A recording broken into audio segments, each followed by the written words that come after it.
Five. Good morning, everybody. Happy Friday. I am super happy to be with you today. This is our last streaming day for the JCPS Digital Learning Channel. Can you believe it? It has been 7 incredible weeks of so much learning and collaboration going on around our district. It has been truly awesome to be a part of. So our first session this morning, I'm going to get us right into it. If you go to jcps.me/NTI, click on the teacher toolkit and go to the digital learning schedule, you can see that we have an awesome slate the next 2.5 hours for you. The first one we're going to do is a Bitmoji share out with Zarina Kissick, Emily Freeman, and Kiana Arnold. And Kathleen Receiver, one of our Zone 2 digital innovation leaders, is going to be sharing her screen and leading us through that. So ladies, welcome, and I'm going to let you take it away because we're already 2 minutes into what is going to be an awesome session for you all. Great. Thank you so much, Matt. And like he said, these three ladies reached out to some of their colleagues at work, and they worked to get this slideshow for you today, and I think you are really going to enjoy it. So, Emily, do you want to get us started? All right, here we go. I am librarian in STC at Blake Elementary, finishing up, I think, my 18th year. So what a year it's been. So a couple weeks ago, our principal sent out just kind of a, hey, here's a little fun thing, YouTube video, so some of us, I guess in all of our spare time, needing to unwind from other things, jumped on the Bitmoji craze with classrooms. So I set this one up for my home classroom, and I'm doing a read aloud with the students. So I record that on Google Meet each day and add it to the book cover. And so as I read another section, another book is added to the shelf. So when they click on the book cover, then they can get to the recording of, that part of the book. And to tie into the book, we're doing a scavenger hunt each day. And so that's posted on the whiteboard. Click on the computer, it goes to the Google Meet link. Click on my phone, it goes to my NTI slides. So kind of a one-stop for getting in touch with me and my activities during NTI.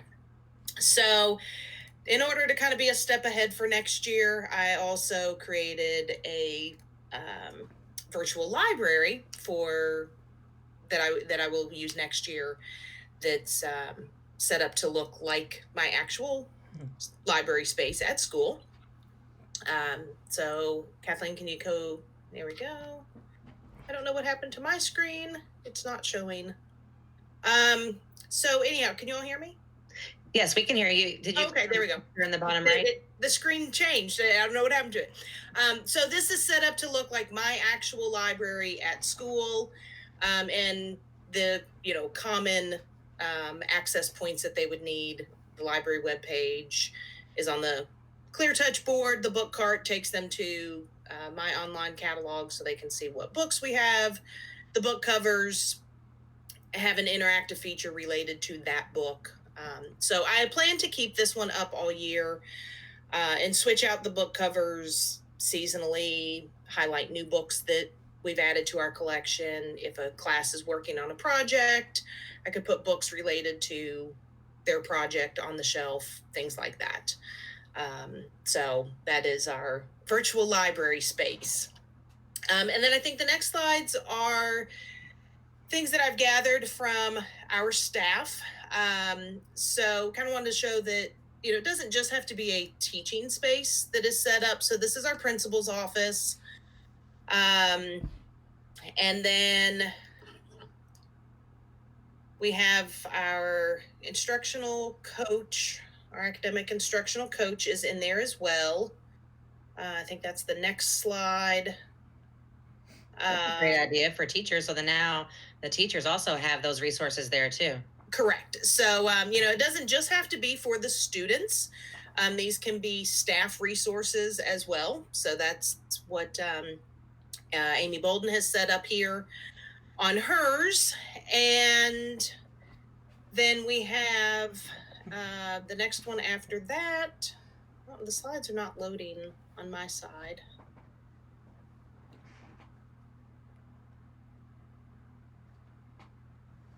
Matt, are you able to see the slides on YouTube? Yeah, we can still see them there. Emily, if you want, you can either you can refresh your Hangout page if you want, or you can maybe click on the bottom right corner to see. All right. If you Okay, can. you can go to the next slide. I can see it from your little square. This is for our FRC. If you click on the square, Emily, it'll come up big for you. Okay. Yes, they were situated now. Okay. So our FRC is this one. And then I know we also have in there through the next few slides. This is another class. Then I think these are our classroom slides. So there are a lot of different ways that you can use these. And most of these have interactive things on them. So, you all can go back to the presentation and play away if you like.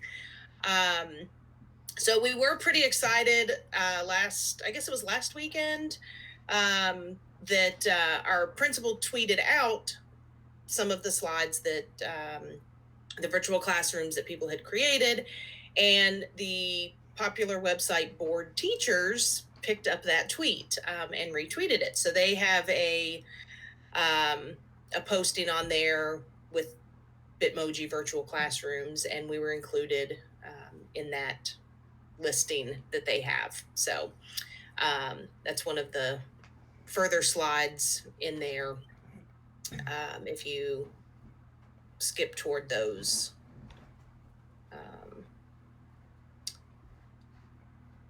Yeah, and this guy decided to do a game room as well. So his second slide is a game room linked to fun resources for his kids. There's his game room. How cute. Second grade teacher.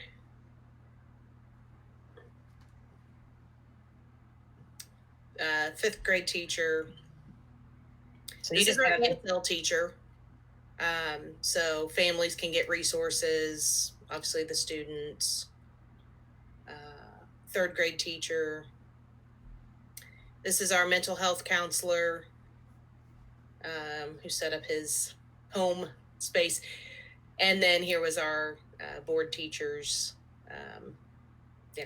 tweet that they took from us. So we were pretty excited last week that yeah, you should be. That's great. That popped up. Awesome.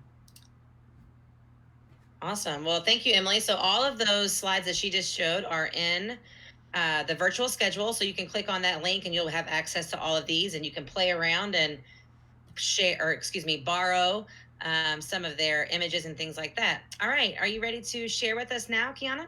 Yes. All right. So I teach first grade at Blake. So I'm with Emily. You can go ahead and go to the next slide if you'd like. So here's my virtual classroom. And just to sum it up, just like what Emily was saying, is you can click on the books, you can click on the posters.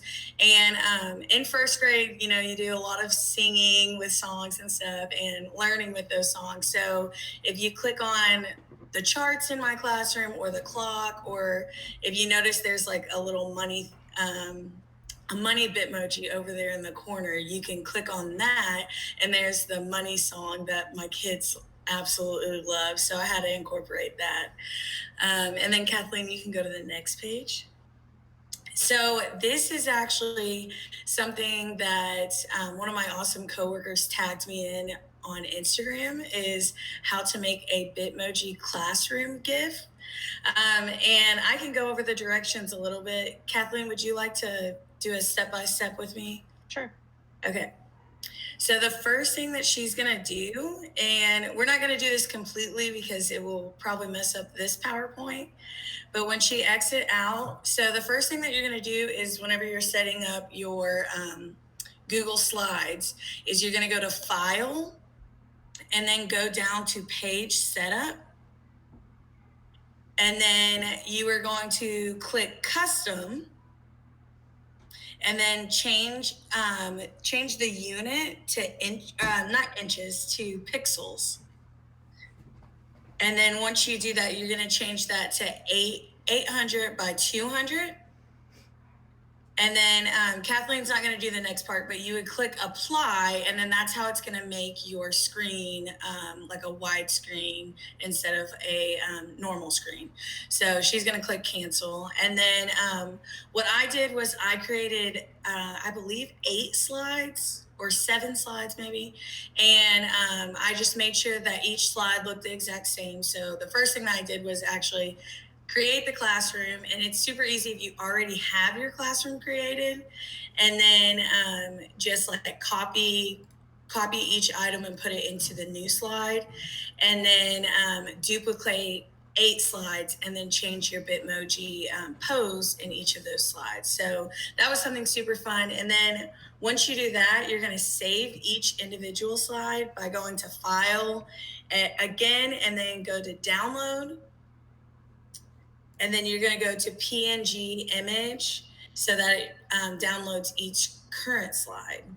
And then after you download all 7, 8 of your slides, then you're going to go to gif.me and upload them there. And then you can choose the different speed and then download from gif.me, and then you can create your GIF. And it's super exciting. I noticed that the teacher on Instagram, she keeps posting about it and saying like you can add that to your email signature. You can add it to your Google Classroom. So that's what I did at the top of my Google Classroom. It has my GIF now instead of just a picture. And there's all kinds of ways that you can incorporate this. And it's just something fun, and I think the kids like it. So that's it. And then so there's my new weekend project since I have nothing else to do. Yes, and it really was super fast and easy. I think it took me maybe like an hour, even though the teacher on Instagram was making it seem like it was going to take a very long time. So I would definitely recommend doing it because it's fun. It's really fun. And GIF.me, it's a great, you can use it for all kinds of things, not just this. So people always wonder how we do that, and that's where you would go. Yeah. Right. Let me make sure my closed captions are back on here. Okay. All right, and then this is another one of my first grade coworkers. She has kind of the same setup as me. You can click on the books, and you can click up on the Clear Touch TV for cool apps that we use and stuff. So it's super exciting for her too. And then this is also my other first grade colleague, and she has the same setup. Click on the books and click on like the word wall and stuff. And then lastly, we have our reading recovery teacher. So this is another example of how you can do it if you're not a homeroom teacher. And she has all the books that she reads with each of her kiddos as well. So I think that's all for me. You have your group one. Oh, yes. Okay. And then our Miss Walkovic, the other first grade teacher, she decided that it would be really cute if we made a Miss You first grade for the first grade team. So we all plugged in our Bitmoji and we sent it out to our kids, and they really loved it. It's super cute.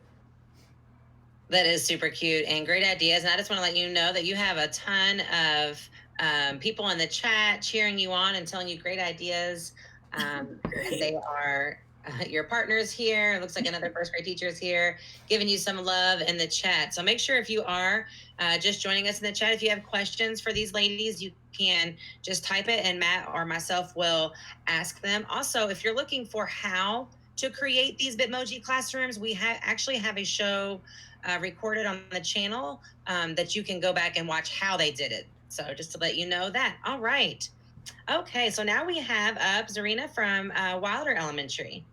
Hi, good morning. Good morning. So like everyone else here, I started seeing so many different posts on Twitter, and actually saw Rachel's post who presented last week. And I was inspired to search YouTube and figure out how to do this. And it looks a lot more complicated than it is. So this is just basically a PowerPoint. So if you have any experience using PowerPoint, this will be something that you can do. So this is the first thing that I created. It's my classroom. And so very similar to what you have already seen, everything is interactive. You can click on different pictures, different things in this room, and it will take you either to a video or a site. I've included things that we use, so it would be kind of like a one-stop shop for my students and my parents, so that when we do use Seesaw, they can just click on that. They can click on Clever. They can listen to a story. Something that I always do in my classroom when we work on centers is have some music playing in the background. So I've inserted like a little video of some background music in there for my students. We use Flipgrid, so I've got that on the computer. Google Meets is an interactive link. I've turned it off for this presentation, but normally it would just take them directly to our Google Meet, so they don't have to search for it or figure out what code they need. I've included our Wilder Wildcat website for my school, and our special area teachers who have been doing awesome with Bitmojis have a website. And they each have their Bitmojis there. And so I've included that for our students so they can find their special area activities.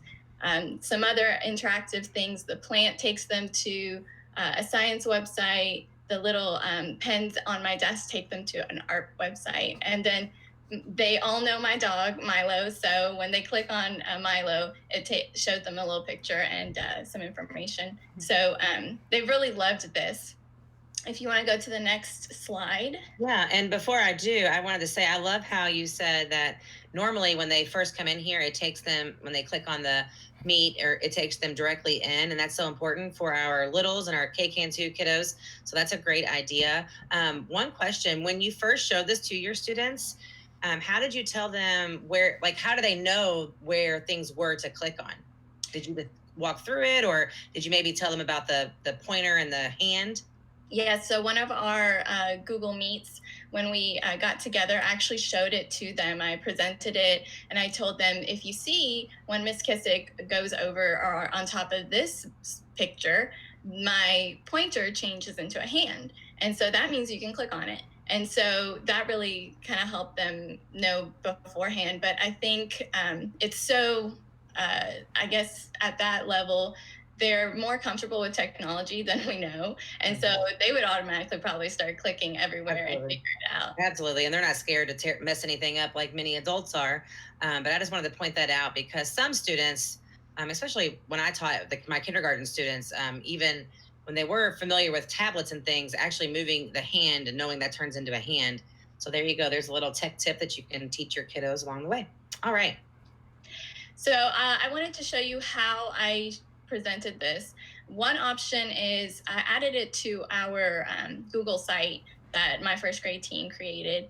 And so you can just insert it directly as a Google slide, and it adds it in present mode, and then you can enlarge it. So they didn't have to click on some other extra link. It was already there and interactive for them. So all they had to do is just start clicking on different things. So that I really wanted to have it as simple as possible so that they didn't have to go to different places to figure it out or find it.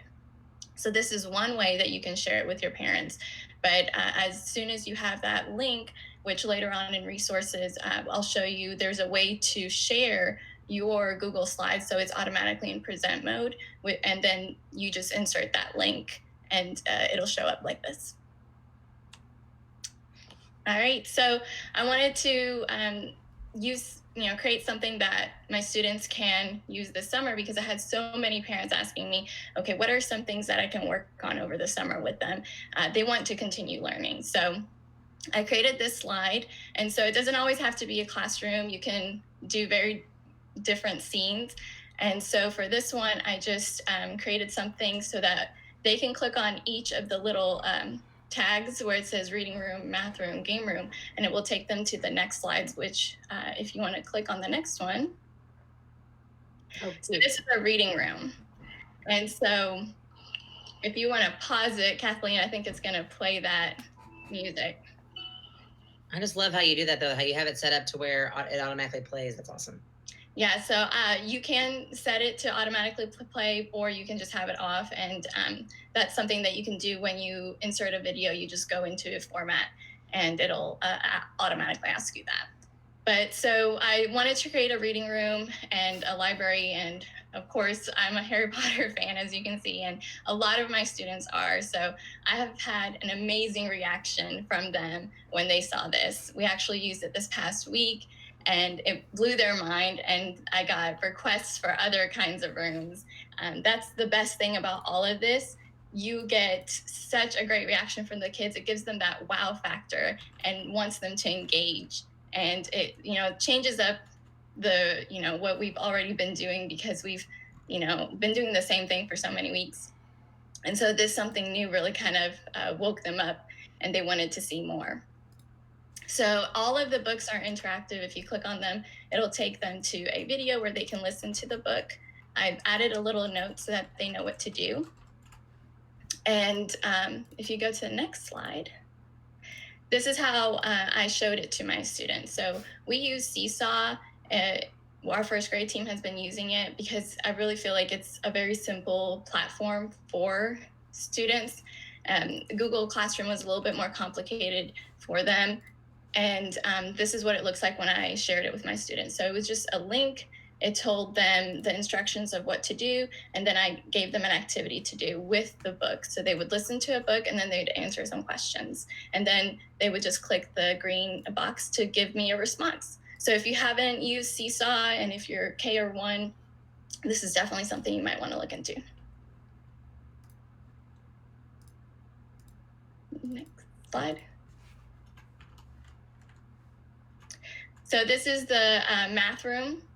So if they had clicked on that math little button, it would have taken them to this room.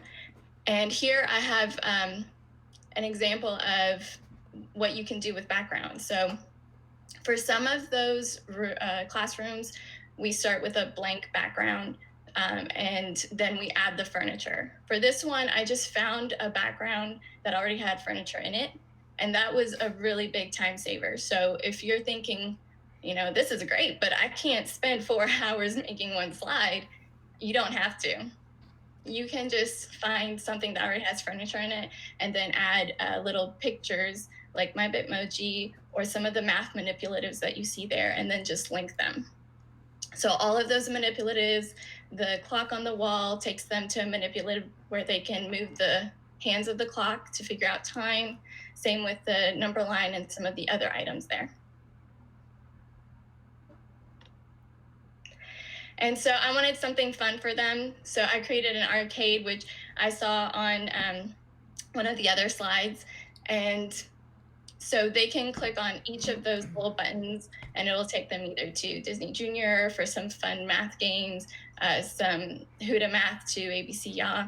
And so all of these are some fun things that they can do over their summer while still learning. So I included that. And so here in a little bit, we're going to talk about some other resources. Someone, I think it was Rachel actually, in her video last week, where she talked about a Facebook group. And so I went onto Facebook and I found this group, and it will be in resources if you're interested. But I highly suggest that if you are interested in Bitmojis and creating either the classrooms or the banner for Google Classroom, that you look at this Google or Facebook group, because they have a ton of videos, resources, free resources that they've shared. So there's no need to reinvent the wheel and start from scratch. You can just use some of their things that they have shared. And so this is one that I really loved. It was a field trip. And so if you click later, when you do download this Google slide, if you click on her square, it was Lisa Adams. And so it'll take you to her original slides, which will automatically prompt you to make a copy. So that's what I did. And all I had to do, it was really simple, was just take out her Bitmoji and insert mine.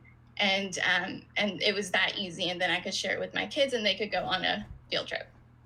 And if you go to the next slide, it actually inspired me to think of, okay, what could I make? And we actually went to the Louisville Zoo. And so I wanted to incorporate something here in Louisville.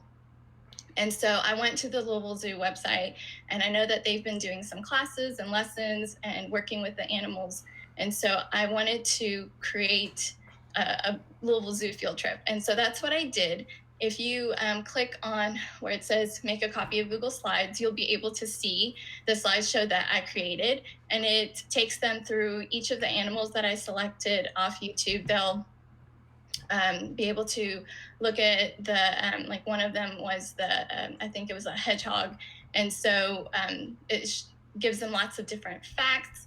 And so this is one way that you can use this as a field trip or even as a unit of study. So if you have like a theme going on for like first grade, one thing that we look into is animals and habitats and what animals need to survive and things like that. So you could use this to create a unit where they can learn about animals and explore that way.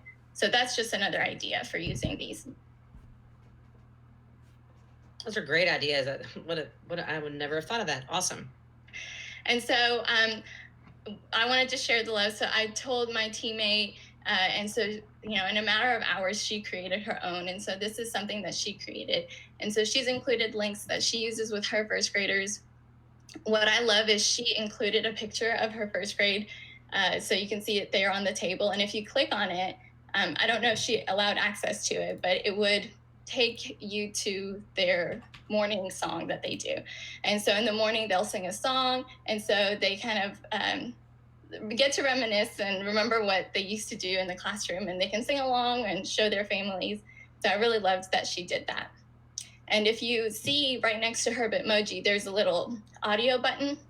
So there's a way for you to record audio, and you can, she didn't allow access for it, but you can record yourself giving them instructions, like click on the books to listen to a story, and you can set it to automatically play, kind of like what you saw with my video, where they would automatically hear it as long as their sound is on. And so that can be helpful for students who are more auditory. Right, absolutely. And actually, if you're wondering how to do that, Elaine Abenetha has a quick video on how to put audio into Google Slides on our channel. So viewers, you can check that out. And so she inserted her dogs in there, and there's a resource here that we're going to show you at the end where you can take a picture and then just get rid of the background, and we'll be able to show you that here in a little bit. If you want to go to the next slide. So this is her reading room. And so this is how she created all the different books and things that her students would look for and be able to listen. And I really like this one, and it's going to automatically, there we go. Yeah, we've set it to automatically play, but this is her like meditation room for the kids. And I loved this idea. So it shows the little aquarium for the kids, and it has like a calming music in the background. All the little things that you can click on, it'll show them kids yoga, some different like the little jar of lights, how to make the jar of lights, the little notebook, all of these different things, just to kind of help them, you know, meditate and give them like a mindset. And so I really liked that she did this. And so here are some of the resources. And Emily, if you want to take over so that you can go over these. Yeah, I know we're pretty much to the end of our time. These are all linked in. If you click on this, it'll give you the directions for creating your email signature. Each of these, if you want templates for ready to go classrooms, and you can just switch out your Bitmoji and the links, click on sample templates for that. And then the I'm lost takes you to a document just with lots of different how-tos to do the various steps to, you know, build one from scratch or modify along the way. And then if you're looking for your Bitmoji, you know, in different ways, this will, if you click on it, takes you to a resource of the different keywords that you search and the Bitmoji, you know, pose or whatever that would come up associated with it. So it's all about the keyword search in those. Awesome. These are some slides that I added. So if you do click on I'm lost and it takes you to this wonderful resource, you definitely want to save that file somewhere on your Google Drive.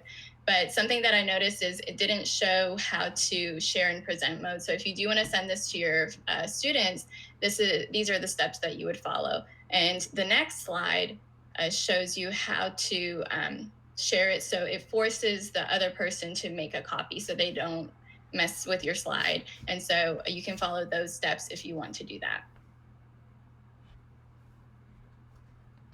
And this is that Facebook group that we were talking about. And so if you don't have a Facebook, but you are really interested in creating Bitmoji classrooms or other things with Bitmoji, they've done amazing things like the Flat Teacher, which they've sent a flat version, Bitmoji version of themselves to their students. And so there's so many great ideas. I would highly recommend that you check them out because it has those free templates that you can use so you aren't starting from scratch. Absolutely. That's working smarter, not harder, right? That's right. Thank you, ladies, again, so much. Again, a lot of love to you in the chat. And also, Rebecca Reynolds had a great idea. She said that she hopes all three of you turn this into the curriculum for the summer league. The kids would love it. So that's a good idea and something to think about. But thanks again for coming on. And if you're viewing, their resources will be in the virtual schedule. So thanks again. Yes, thank you all so much. Great session. Bitmoji classrooms have been all the rage lately. They're so hot right now. If you are just joining us, welcome. Happy Friday. This is our last day of streaming after 7 weeks. Oh my gosh. So just to quickly go over where you can find these resources, if you go to jcps.me/NTI, you click on the teacher toolkit, you go to the digital learning schedule. Their presentation is linked right here under the names. You'll see Zarina, Emily, and Kiana right there. So thank you again, ladies. That was awesome. Coming up next, we have, is it Jenna or Gina? The one N is messing with me. It is Gina. My Gina. parents screwed me up for life with that one. I know. So, yeah. Every teacher's probably been doing it your whole life. I'll answer to anything, so it's fine. So we have Gina from Pear Deck here to talk to us about that. And we're 4 minutes over 10 o'clock, so I'm going to let you go ahead and get started. All right, I'm going to go ahead and share my screen. Okay. Let me know when you've got that okay. Yep, you're good. And Good. do you know how to do closed captions and everything with Google Slides? I do not know how to set that up. I saw it running and I was like, Yeah. ooh. So if you click on present. Yep. Where am I at? Oh, here. Yes. Now, I'm actually going to be doing this through Pear Deck, so I'm not going to be presenting through Google Slides. So Okay, I'm not sure if that will work. It but... might not work then. That's fine. Just do your thing, Okay. and if we can figure it out, we can. It's no big deal. Okay. Good morning, everyone, and happy Friday. It's my kids' last day of school today, so they are super excited. My boys are in preschool and kindergarten, so I can't believe I'm ready to have a first grader. But I'm super excited to be here on your last day of live streaming, and we're just going to hop right in. So my name's Gina Cooper. I'm a regional partnership manager with Pear Deck.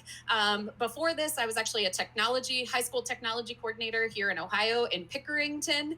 And then prior to that, I was actually a blended learning and tech integration coach for districts across the Midwest as a consultant. And before that, I was a music teacher. So been in education my whole life, and just want to take a quick second to say, anybody who's watching right now, thank you JCPS for all the work and everything that you've done for our students over the past 2 months.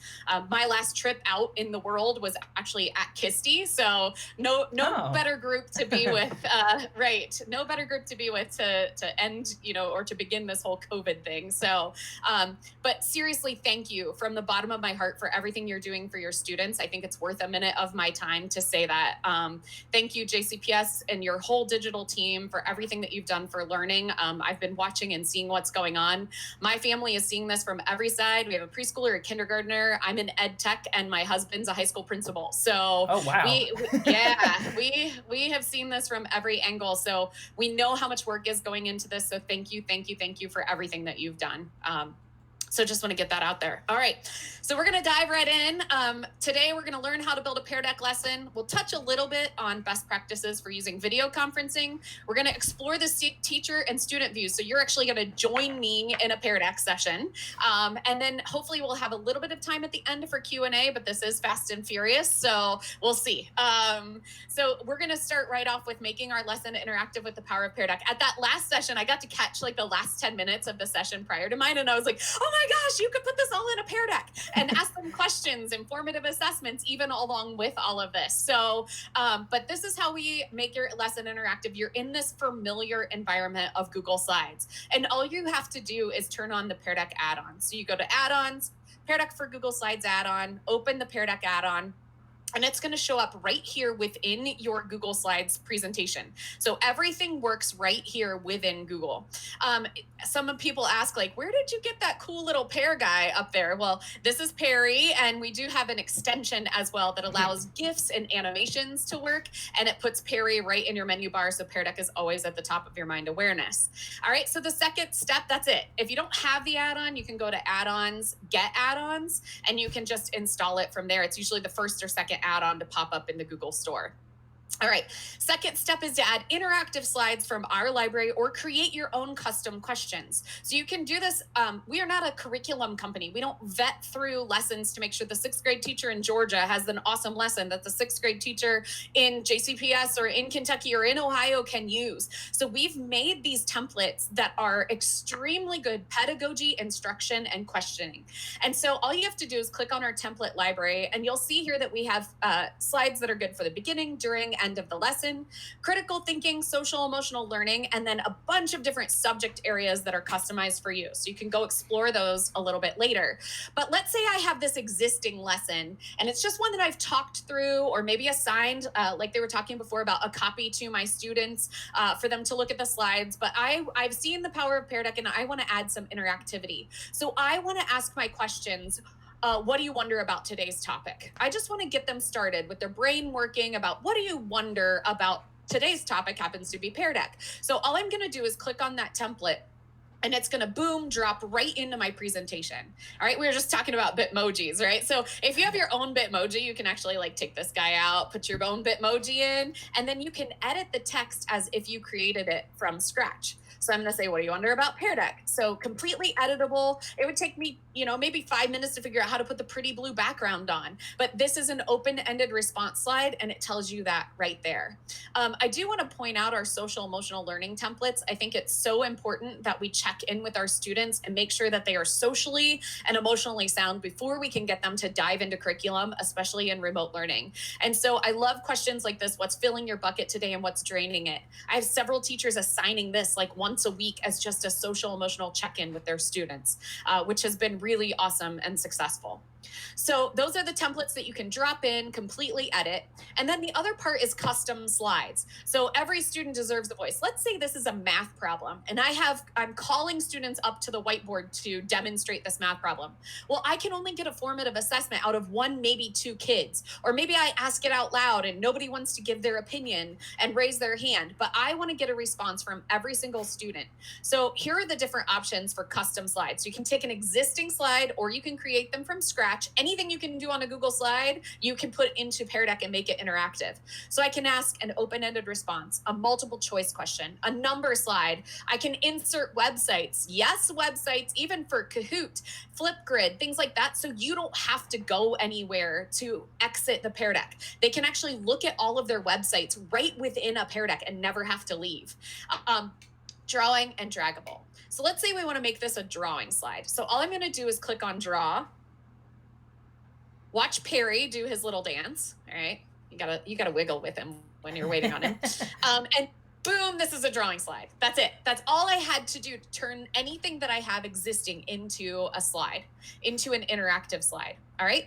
And brand new 2 weeks ago, we've released 2 features in the past 2 weeks that have been highly suggested or recommended from our teachers. So we are listening, and that is to add audio. You can record audio directly into your slides. So you can give great instructions, encouragement. So all I have to do is click on add audio.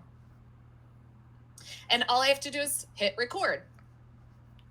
Hey guys, you're doing a great job. For this next section of the lesson, you're going to pick 2 or 3 of the next 7 slides to answer.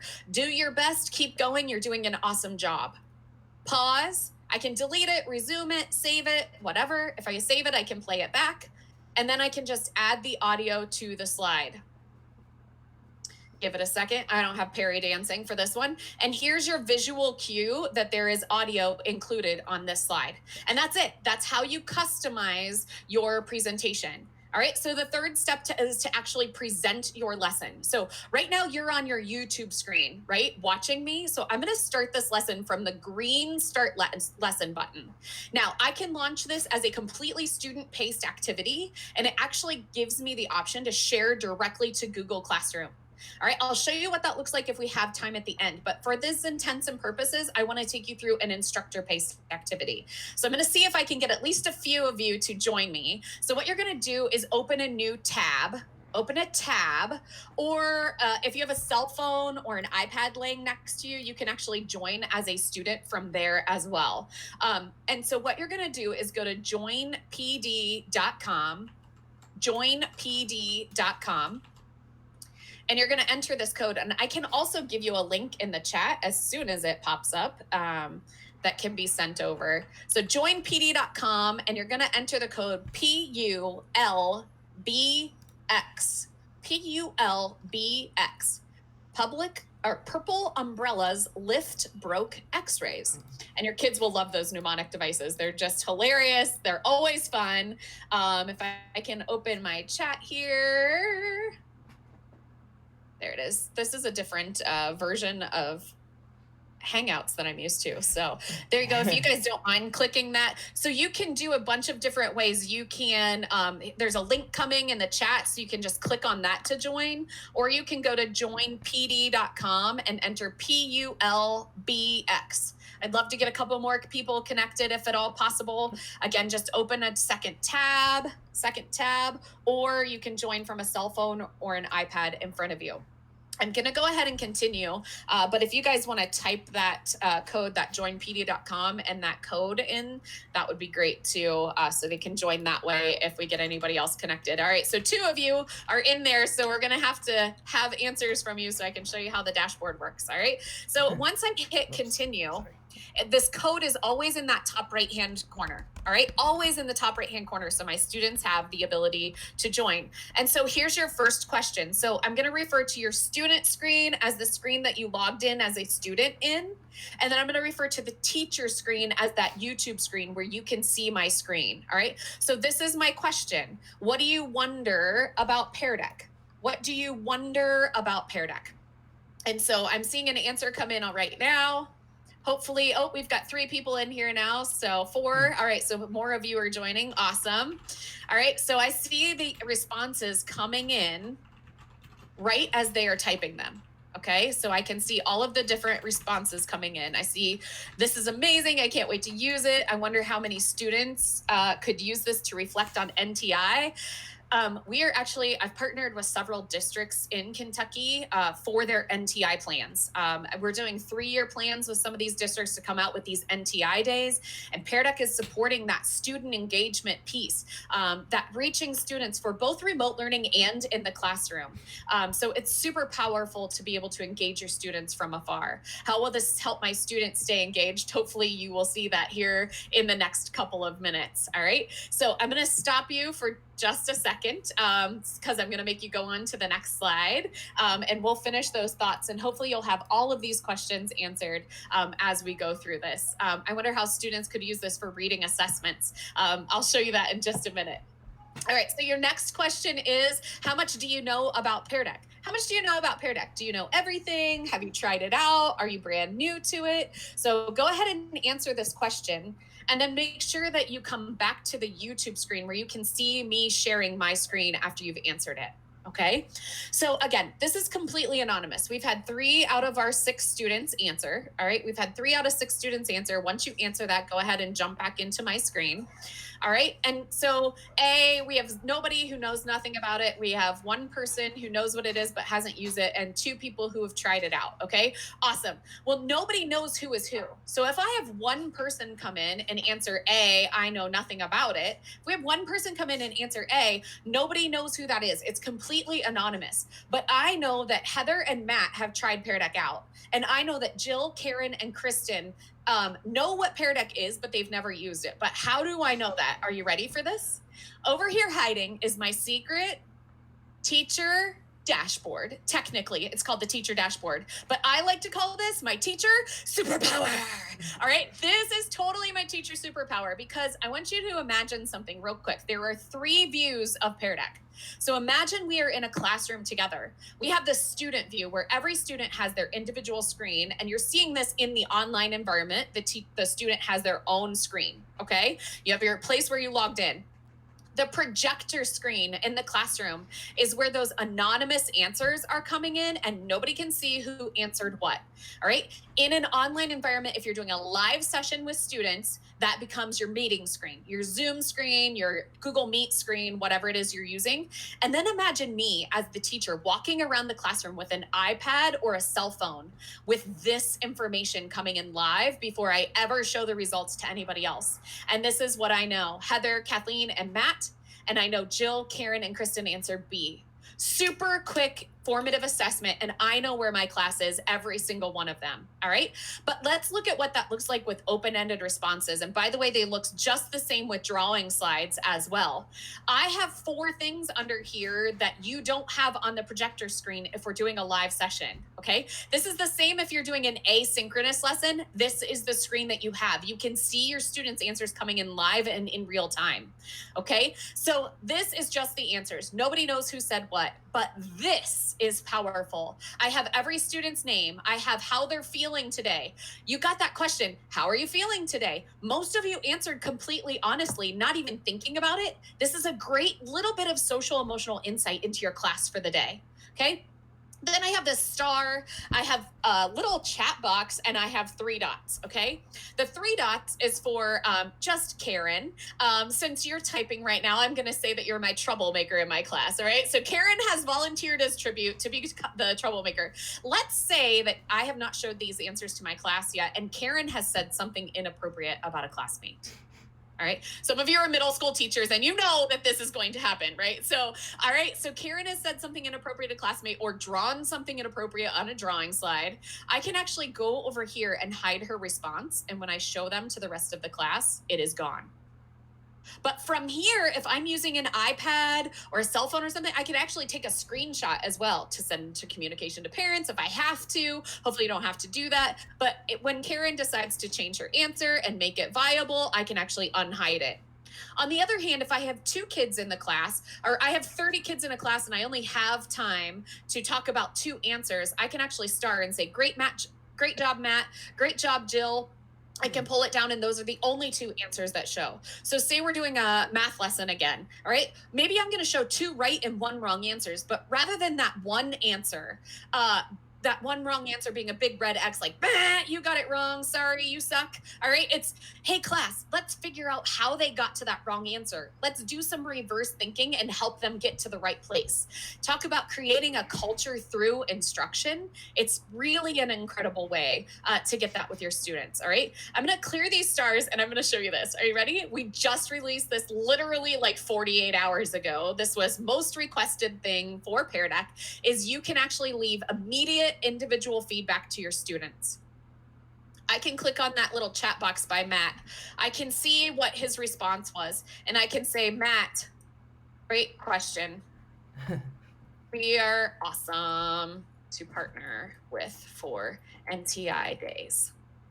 And Matt is going to get a notification that he has feedback from his teacher, and I have a little box here that says that I gave feedback to my teacher. All right. So, and then Kristen, you know, I could click on there and give her a response and say, great job. Or maybe, you know, Karen, I can click on and say, and I can say, hey, check your answer on step 3. Okay, you get the grip. Sorry, that's a typo, but I got to move on. All right, so this is a great way to give immediate feedback, even in a environment where you're doing an asynchronous lesson. You can still give them this immediate feedback directly on their answers. Kathleen, I see a question about what paperwork students won't be able to download the extension. Students don't need the extension. Only teachers. Teachers need the add-on and the extension, and that is it. That is all you need. Students just have to log in with their JCPS email. That's it. They don't need accounts. They don't need separate logins. It's all right there through Google single sign-on for you and for students. There's no rostering. Can I hear an amen from the technology department? All right, it's super easy. All right, so Pear Deck gives every student a voice and every teacher deeper insight into their students' learning. So I had a training the day after KISTI, I actually had a professional development at a school. And while I was doing that PD, you can imagine how thrilled they were to be in that room with me the day we found out that this was happening, right? But one of the teachers in the back had tears just streaming down her face. And I went back and asked her if she was okay. And she was like, yeah, we just got our first nonverbal student. And this is going to allow him to have a voice. So I want to show you something really quickly. Here on this, and maybe you guys can give me a cue. I do want to show you that I can actually add a question on a prompt. So if I want to add a question on the fly, I can actually click down here on new prompt, and it will pull up all of these questions. So that last slide said, is every student heard? Well, maybe you agree, maybe you disagree, but I want to ask a deeper question. I want to say, why do you agree? Why do you disagree? Or why are you in the middle? And so maybe I just want to know why. I want to get a deeper assessment, but it's not built into my presentation. I can click on please write a response, and boom, just up on the student screen pops this open-ended response box, and I can say, why do you agree? Why do you disagree? Or why are you in the middle? But even more powerful than that, I'm going to try and join as a student really quickly so that I can show this on the YouTube screen. At the bottom, those of you participating live, at the bottom right-hand corner of your screen, do you have a little icon that looks like a book? Yes, it's down there. Okay, there's like a book with a little speaker on it. This is Immersive Reader. All right, this was developed by Microsoft for students with dyslexia, but for EL and Spec Ed, it is an absolute game changer. So I'm going to show you live what this looks like. So a student is on a slide, they can actually click on this. We were talking about closed captioning. Well, with Pear Deck, you don't even need it. So check this out. I can play this slide out loud. All right, I can play the slide and it will read to me out loud. I don't know if you heard that or not because it was through my headphones. So, but I can also change the text. So if I have visually impaired learners, I can increase the font size. Some of you might need increased spacing in your letters or not. You may want to turn on and off the syllables. Maybe some of your students have visual issues where they need a certain background. All right, then the second one over, you can actually turn on and off the syllables. You can turn on nouns, verbs, adjectives, adverbs, and color code them so you can do some close reading with your students and really hone in on some of those features. And then this is a huge game changer. Line focus. I grew up with severe ADHD. My kindergartner is also struggling with the same thing. This would have been a game changer with trying to read a passage. And so then they can just tab through every line of a passage and increase that. All right. Then here's the awesome thing. It can translate into over 80 languages. So if you've got any students that are struggling because they're EL families or they speak a funky dialect, here are all different dialects and things like that. I'm going to leave mine on Spanish just because it's easier for me to work with. And then I can translate by word or by document. So if it's by word, I can click on write. Here's write. I can play it in English. I can play it in Spanish, and it gives me a picture dictionary. So I can start to associate those words, and I can also translate it by document.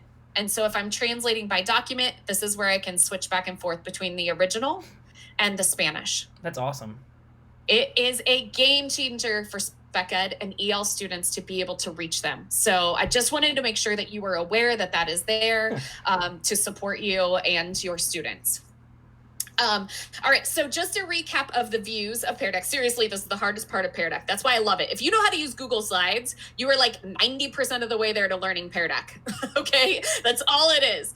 So if you're doing an asynchronous lesson, a student-paced lesson, your students just have the student screen where they are logging in and answering questions, and the teacher just has that teacher superpower screen, all right, that dashboard.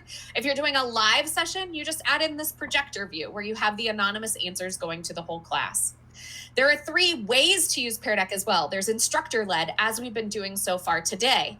There's student pace, where I can just assign it for my students to do at their own pace. And then there's my favorite way to use Pear Deck is to toggle between the 2. That's just good instruction and pedagogy. So maybe we do 3 or 4 slides together as a class, right? And then I say, okay, now you're gonna go work in small groups or independently through the next few slides. So all I have to do is click on the 3 dots in the bottom right-hand corner and turn on student paced mode. And it's gonna say, look out, you're letting them loose. And I'm gonna say, okay, I got it, all right? And in the bottom right-hand corner of your student screen right now, you'll have an audio button. And this will be where you can play my instructions. Okay, I'm not going to listen to my own voice. All right, so there's where that, and then in the bottom left-hand corner of your screen, you actually have arrows where you can tab through at your own pace through the student screens. And then if you want to answer this question, maybe yours looks like this. All right. So this gives you the ability to go in at your own pace and scroll through those slides. So if any of you are on your student screens, you're welcome to scroll through there. So I can see myself logged into this one, and I can click and see from the dashboard which students are on which slides. It's really an incredible tool. So even if they're on self-paced, again, if you're doing an asynchronous lesson, this is all you have, is this screen where you can see how many students have logged in, who has logged in, all right, and where they're at and how many students have not responded. So it gives you complete insight into your students' learning. Now, this one I want to point out to you. This is a Pear Deck website slide, all right? So this is a Pear Deck website slide. I'm going to go ahead and go there from my student screen so you can see this. All right. The website is completely functional within Pear Deck. All right. I can click on remote learning and go to that page of the Pear Deck website. I can go to the solutions. I can go to the resources. I can go to example lessons. I can completely function and click on any of the links within this website and have it work. So if you're a social studies teacher and you want to do, a 360-degree tour and it's on a website, just insert it here. They can function within here and then go to the next slide and answer their formative assessment question about what they just saw. And again, what I said earlier, if you're doing screencastifies of your videos, you can embed your video into a website slide.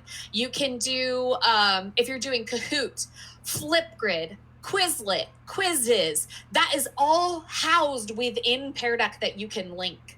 So one of my teachers at a training a couple weeks ago said, so basically Pear Deck could be the hub for all of your remote learning or independent learning. And I was like, yeah, pretty much. Like that pretty much sums it up. You could do a video of yourself. You could then do a couple of informational slides with you talking through them. You could do a couple formative assessment questions. You could have them do a self-paced Kahoot for 5 minutes to see if they could do it in 5 minutes. You could follow that up with a summative Google form quiz that can be graded for you after that. And then you could do a Flipgrid as a reflection from that lesson. It seriously can be the hub for all of your remote or in-class learning. So you can go through there at your own pace. I lost my teacher dashboard. There it is. All right. So I see some of you have been in there playing around. So at the end of a lesson, I do want to show you quickly at the end of a lesson, we do so many formative assessments in the digital world, and we have nothing for our students to go back to. Told you I had ADD. I was a terrible note taker because I always had to doodle in order to listen, but I never had any good notes to come back to. So if you're using this as an interactive notebook, all you do is click on end. And I'm going to name this as JCPS Fun Day number 2, because I was here on Monday or Tuesday as well. And I'm going to publish the student takeaways. And I'm going to save and end this session. And in about 5 minutes, you all are going to get an email from me with a link to all of these slides with your answers on them. So if you're doing any student-led conferences and things like that, these are great formative assessments to put into your student portfolios. Whew, that was fast and it was furious. So I guess I'll open it up for any questions that y'all might have or going on in the chat. Karen Stone wanted to know if it was free or not. So we have a freemium version of Pear Deck. So there are some free features like the open-ended response, multiple choice, and number slides and website slides. The ad audio, the teacher dashboard, the drawings, and the draggables, and the student paste are all premium features of Pear Deck. But if you log into peardeck.com right now, if you go to peardeck.com and you do a teacher login, you will get a 90-day free trial. So you're welcome to use that for 90 days. I'm working with several JCPS schools and hoping to have discussions about getting access for y'all. So one of the things we wanted to say, Gina, you might be able to speed this along a little bit. If we look at our software approval site for JCPS, it looks we don't have a data sharing agreement with you guys yet. So if you could send like some contract information over to donna.hedges@jefferson.kyschools.us, just so we can get that approved. That way we know our students and teachers can use this safely and effectively for the next school year. So Donna.hedges? Yes. Okay, perfect. I will definitely do that. Yeah, we have no problem with that, Awesome. signing the data agreement, so I'll get that on the way. Great, thank you. Yeah, thanks everybody. Have an awesome weekend, long weekend. You too. Thanks, Gina. We appreciate you coming on today. Thanks for having me. All right. Bye. Bye. All right, everybody. It is 10:32, and we are going to be looking at our next episode. This is actually going to be a recording of one that we did previously. It's going to be teaching guided reading remotely, and that was with Tara Schneider and Andrea. I can't remember her last name now. I feel like a doofus. So I'm going to pull that up in just a second. Oops, and I pulled up the wrong window here. I am so sorry. I have to minimize my screen here for a second. So I'm going to pull up Teaching Guided Reading Remotely. Remember, you can find all of these resources if you go to jcps.me/NTI. Click on the Teacher Toolkit, go to the Digital Learning Schedule. Also, you can follow along with us on Twitter if you follow us at JCPSDI, Digital Innovation. We have some big news. We actually just added a new team member today, Rebecca Reynolds. She's going to be one of our new digital innovation leaders for Zone 1, so we are super happy to have her along. She has some really great resources that she talks about all the time, so if you want to follow her on Twitter at Tech4Teach, Rebecca, congratulations, and we are super happy to have you on our team. I tweeted out that it was pretty much like when Kevin Durant joined the Warriors. Like, you didn't think they could get any better, and then you add a superstar. So we are super happy to have you, Rebecca. So we are going to go through and look at teaching guided reading remotely. So here we go.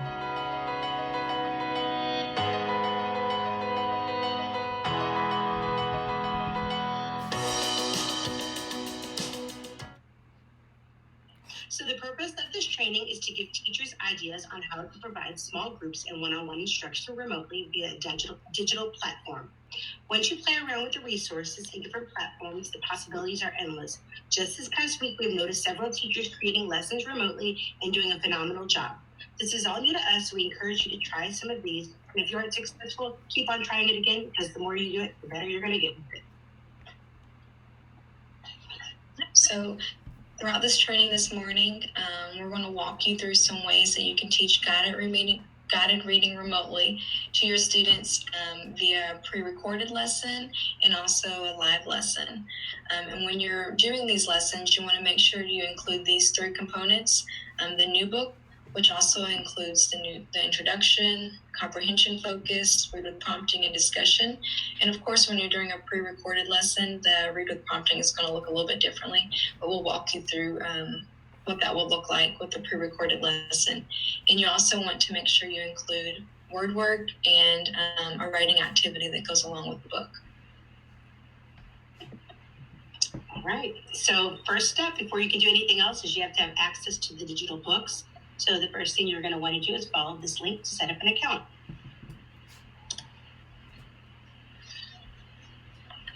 And hopefully it'll pull up in a minute. Technology's not on my side today. No, you're fine. It'll load and get pulled up. Well, while we're waiting for that to load up, I'll show you on here. Once you've set up the account, you'll have access to the digital books, and you're going to click on the link that says Read Books, and it'll give you access to a selection of text from Literacy Footprints, levels A through N. And actually now they have levels A through Q, the last I checked, and it keeps on going and building. So looks like it's not loading. I tried to get on last night, and they were having some technical difficulties on their end. Okay, so it might be something going on with them, but you're going to click on, you'll see the 3 lines over here. You click on there, and there's possibly a Michelle, who's one of the creators of this, has done some pre-recorded lessons for book introduction, for word work, and for writing. And so you'll have access to that. You also have access to the book. It looks just like this. It does on here. Do you want me to show it for you, Tara? It's coming up on my end. Okay, now it's coming up. So let's go ahead and show you guys. Is this it? I'm not logged in though. I'm on here now. Oh, okay, great. Pulled up on mine finally. Awesome. But it might take forever to. Okay, it's taking a couple minutes to get on. So we're going to go ahead and every time I try to give up on it. So you go ahead and sign up for an account. I already have an account. Check your junk mail because mine went to my junk mail the first time. You get on here. And once you have an account, you have access to read the books. You'll click on to read books. You can see there's multiple levels. You'll click a level. You can pick out a book. If you see up here, it's got the little camera at the top, and that means that they've got access to different resources for the book, such as the book introduction. I'll show you kind of what it looks like. Word study, guided writing. There's lots of activities. You can see the books, pulling them up like that. It's great. It's a really great resource. I'm going to pull back up my page over here because I had a lot of teachers asking me help because they didn't know how to see their students while they were reading the books. I found this Chrome extension dual list, and so that's one way you can do it. You can see I have it pulled up where the students see me, I can see the students, and they can see the books. So that's a good extension. I've seen other ones around. People have been able to layer different windows, so play around with it, but you can make it work where you can see the students and the book at the same time.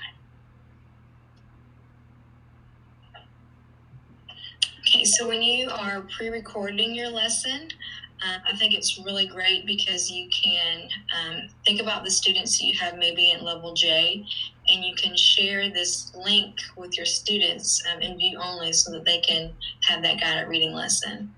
If you've never done a pre-recorded lesson or anything like this before, it does feel a little bit awkward and uncomfortable at the beginning because you are presenting as if the students are at the kidney table in front of you. So it is a little bit awkward, and you'll have to give a lot of praise to your screen. And you also have to remind the students to press pause every once in a while so that they can have time to read the pages. And you also want to make sure you tell them specifically what materials they need to gather, especially if it's a transitional lesson, because they'll need something to write with during the reading. You also want to make sure that you are clear with your directions so that the students can be successful independently because you're not there with them. And you want to make sure you're giving lots of support, more support per se is what you would if you were doing a guided reading lesson in the classroom. You're going to see a new book introduction and a comprehension strategy and what you would do during the reading of a pre-recorded lesson in the discussion. Just little short videos. So Kathleen, you want me Yeah. pulling up these and go ahead and you can just show all 3 of these in a row. All right. Thank you. You're welcome.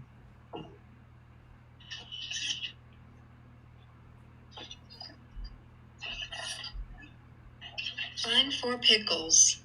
In this story, Danny and Pickles do not want to go outside and play. They just want to sit in the house and watch TV. Read to find out what Danny and Pickles do to have fun.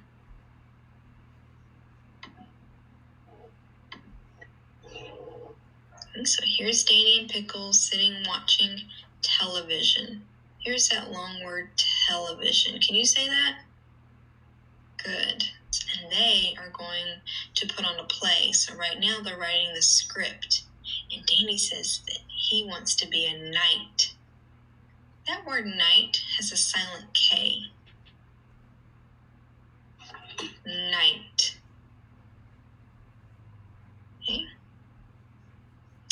We have to read to find out. Okay, click the comprehension strategy. Yes, please.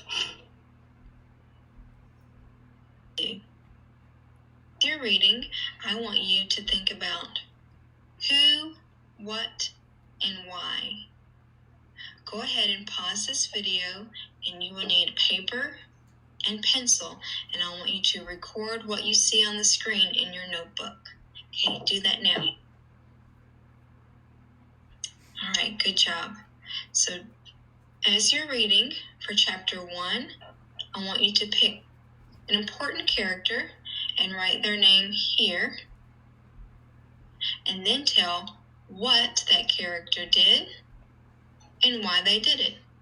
For an example, in chapter 1, I can choose Pickles. What did he do? Was bored. Why? Because he had to go outside and play. Okay? So that's what I want you to do after you read chapter 1, chapter 2, and chapter 3. Okay, you may now begin reading.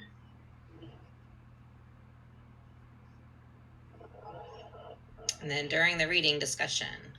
Yes, ma'am. Okay, you may now begin reading. Push pause if you need more time for each page.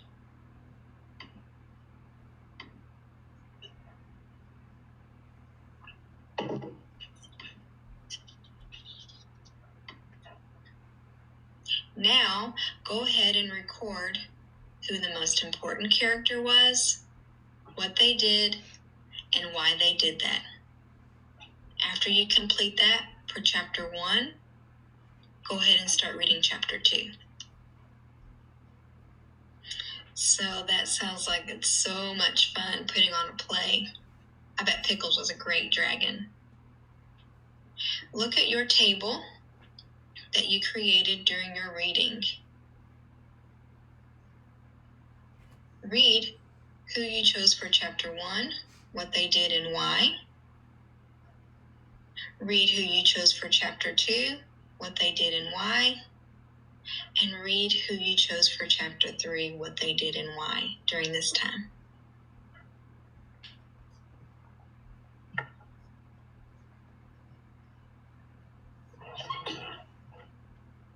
Okay. Thank you. So the good thing about Screencastify, and that's what I used, plus the digital text and Google Slides. But the good thing about Screencastify is we're going to make a mistake. We all make mistakes, even in the classroom. But you just keep going in your recording, and then after you're finished, you can go back and cut the part out, or erase the part that you do not want, so that you don't have to record the entire video again. You'll also see a live lesson. We've already read the book, and now we are discussing the comprehension strategy that he.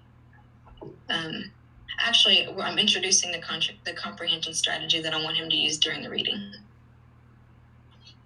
And Kathleen, if you could show that video. Yep. Oops. Yes.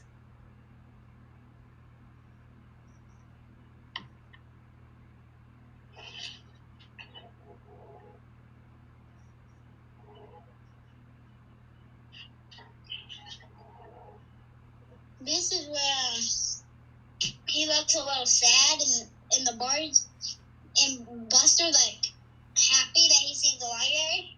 Yeah. So I wonder what's going to happen. I wonder what the problem's going to be. So I'm going to go back to the front. And as you're reading, I want you to think about these 5 things: the characters, setting, and the problem. Okay, we're just going to look at those 3 things because we're only going to read chapters 1 and 2. Oh. Okay, so you're going to read. I'm going to turn the pages for you, and I want you to read. Okay? It was Saturday morning. Ricky was walking to the library.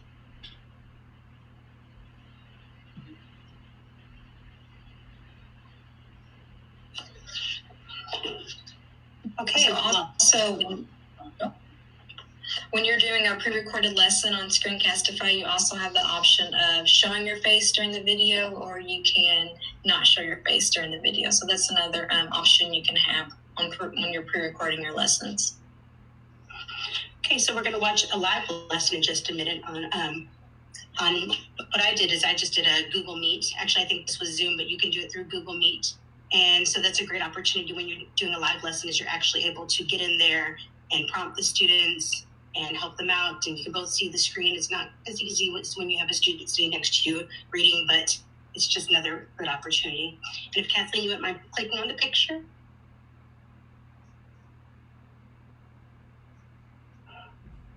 The principal came inside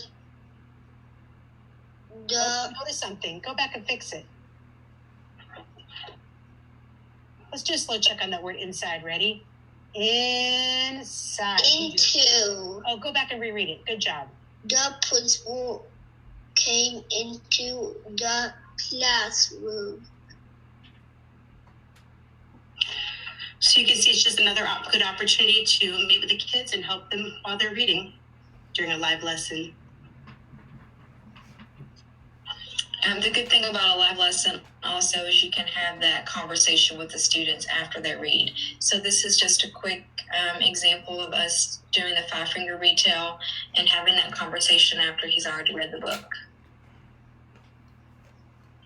Wouldn't mind clicking on the video. I know the picture, Miss Kathleen. Yes. Yes. Thank you.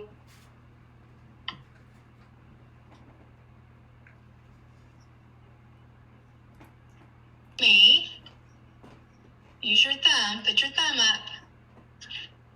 Who are the characters in the story? Ricky and Buster and the librarian. Good. And the next one is the setting. So the setting took place at the library. Good. And the last one? The problem? What was the problem? So Buster was too loud, and the librarian said that he had to be quiet. So she said that you'll have to take him outside. Yeah. So how'd that make Buster feel? Sad.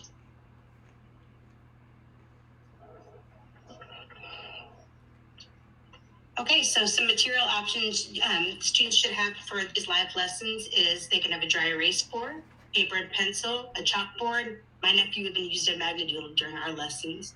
And the teachers, there's lots of different options for digital books, such as the Pioneer Valley, and there's other good ones that I listed below. You want to have your Next Step Forward and Guided Reading book. And if you have a copy of the comprehension cards, that would be a great resource as well. So for word work, this is the portion of the lesson where you can get really creative. When you're pre-recording your lesson, you just tell the students what materials they may need, and you give them instructions through your recording of what you want them to do. Here's an example of a pre-recorded word work using an analogy chart.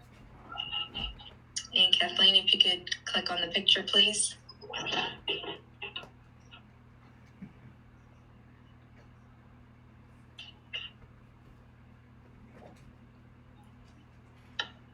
Now we will begin word study.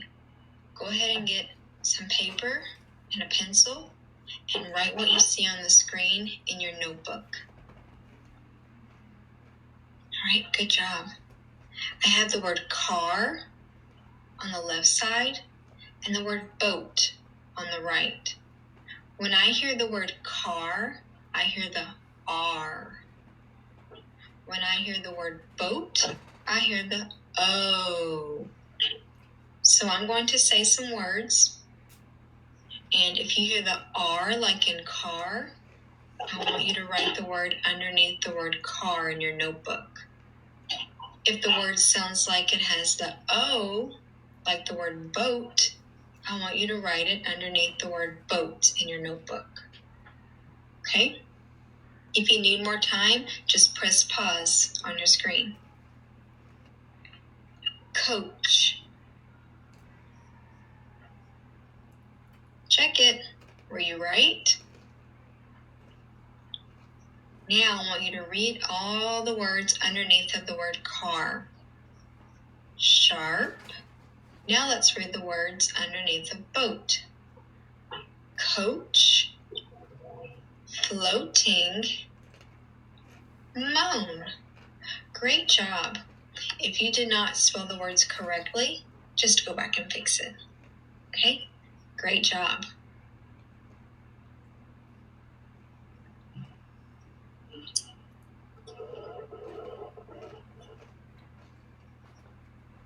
Okay. All right, so that was using a pre-recorded lesson using Google Slides. You can also, if you want your students to actually manipulate the letters and do things for word work, you can create a Google slide and you can copy that link and have it so that the students can edit and they can do the word work and they can send it back to you. Here's an example of a word work Google slide that's more interactive. And Kathleen, if you want to press, I can't see the screen, but if you want to press make a big word. Okay. Or Tara, I think Tara, you can do that too. Here.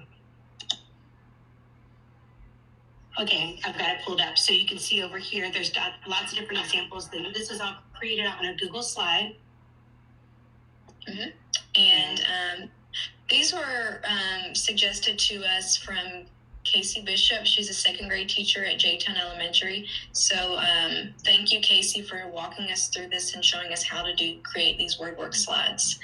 But the student will just press the audio button so they can hear the word, and then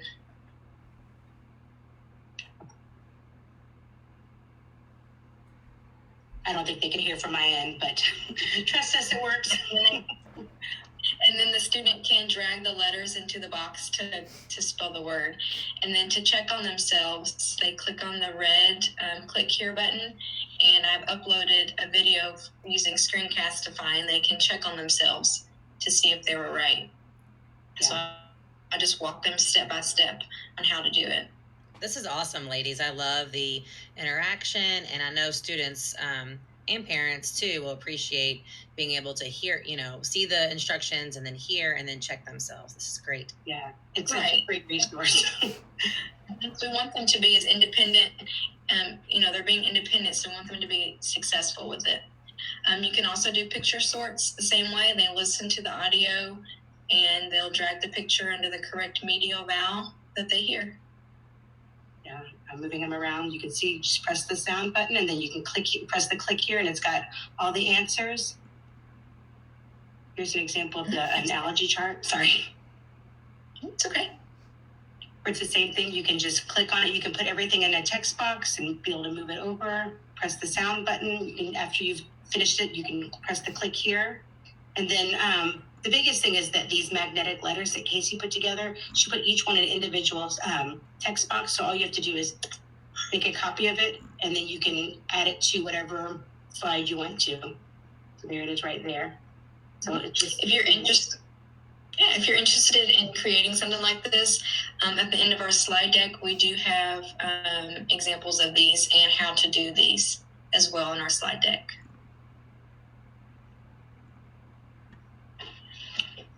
Okay. So also during live lessons, you can also do use a Jamboard. This is my personal favorite. So creating a Jamboard is really easy, and I'll show you some of the examples in a second. Kathleen, if you wouldn't mind clicking on new word video, they could see that, and then I can kind of walk them through how to create a Jamboard really quickly. Okay. First, what comes next? What comes next? What comes last? Okay, close your eyes. What's missing? Now you can look again. Oh. Let's see if you're right. Are you right? Yeah. Okay, close your eyes.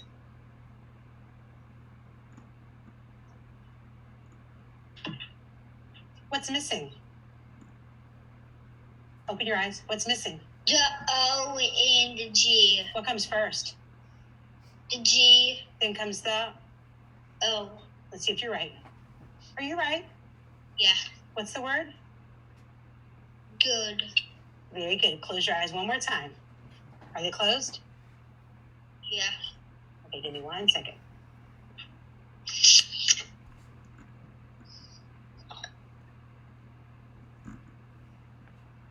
Hold on 1 second.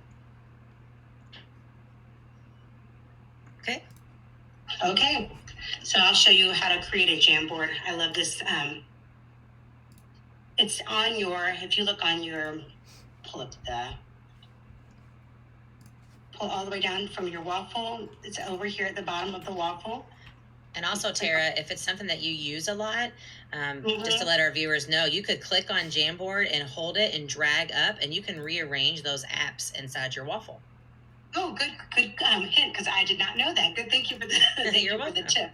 So it may be in a different place for other people if they've moved their apps around inside there. So. Okay, well, that's good to know. But I love Jamboard. You can see I put an analogy chart on here and sound boxes. All you do for that is you add an image from doing a Google image search. You can also, that was just something I could do. You can see that you can use the pen option and be able to write on here. I'm writing on there. You can, like I said, I downloaded another picture for a 5-finger retail. I did the ABCs, and then with this, all these are as posted, so you can just, the sticky notes, all you can do is just add letters for here to make sticky notes and make new letters. And it's interactive. You can share it with your students. You can rename it. There's so many different options for the Jamboards. I just love it. So that's just how to use the Jamboards, and we'll have some more examples later on. So some of the workbook teacher materials is, again, the Next Step Forward and Guided Reading Book, a whiteboard, magnetic letters. Optional student materials are letters that either are magnetic or paper made, or maybe even game pieces. A dry erase board, paper and pencil, chalkboard, and again, might have to use the magnet needle, whatever you have available, or whatever the students have available to use for word work.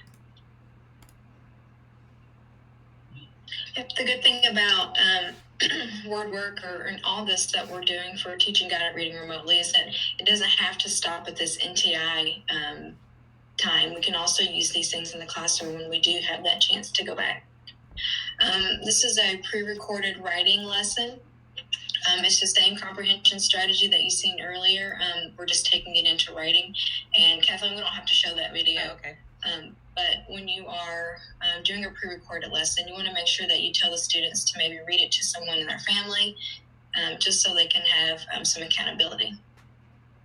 And you can also use the Jamboard. Again, I'll just click on it and show you how I used it during writing. I know we don't have that much time, so I'll just show you very quickly. You can, again, use the Post-its. You can fill it out together and then share it, and he wrote it and sent it back to me. So, again, another good option for during writing time. Yep. And if you have some relationships with your parents, you can have the parent maybe send a completed writing to you via email or a text message or Class Dojo, just so that you can give them some feedback on the writing. All right, everybody, we are going to stop that video there because it's 10:59, and we're going to come back. So, we are super excited for our next session. So if you go on to jcps.me/NTI, click on the Teacher Toolkit, and go to the Digital Learning Schedule, you can see that upcoming we have Alexis McClin, Ashley Howlett, and Elaine Abenatha talking about how to use Bitmoji Classroom for middle school. And then following that, for our last session of our last morning of streaming, we have Coding Beyond NTI with Danielle Washburn and Nikki Walker. And we are just bringing up the dream team for you today. We had Kathleen Receiver, now we have Elaine Abenatha, and then we have Danielle Washburn. And you want to talk about three incredible leaders.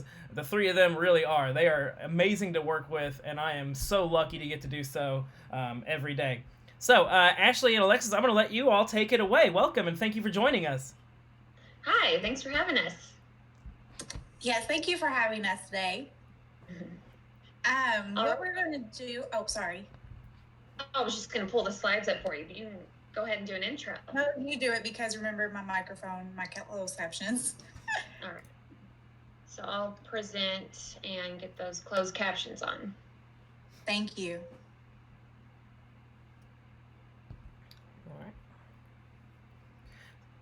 Okay. I think we're set.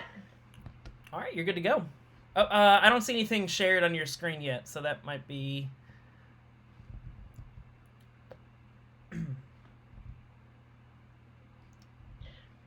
All right, let's go back.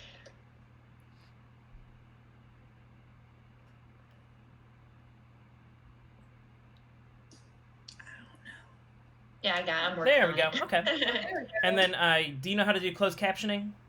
Yes. Okay.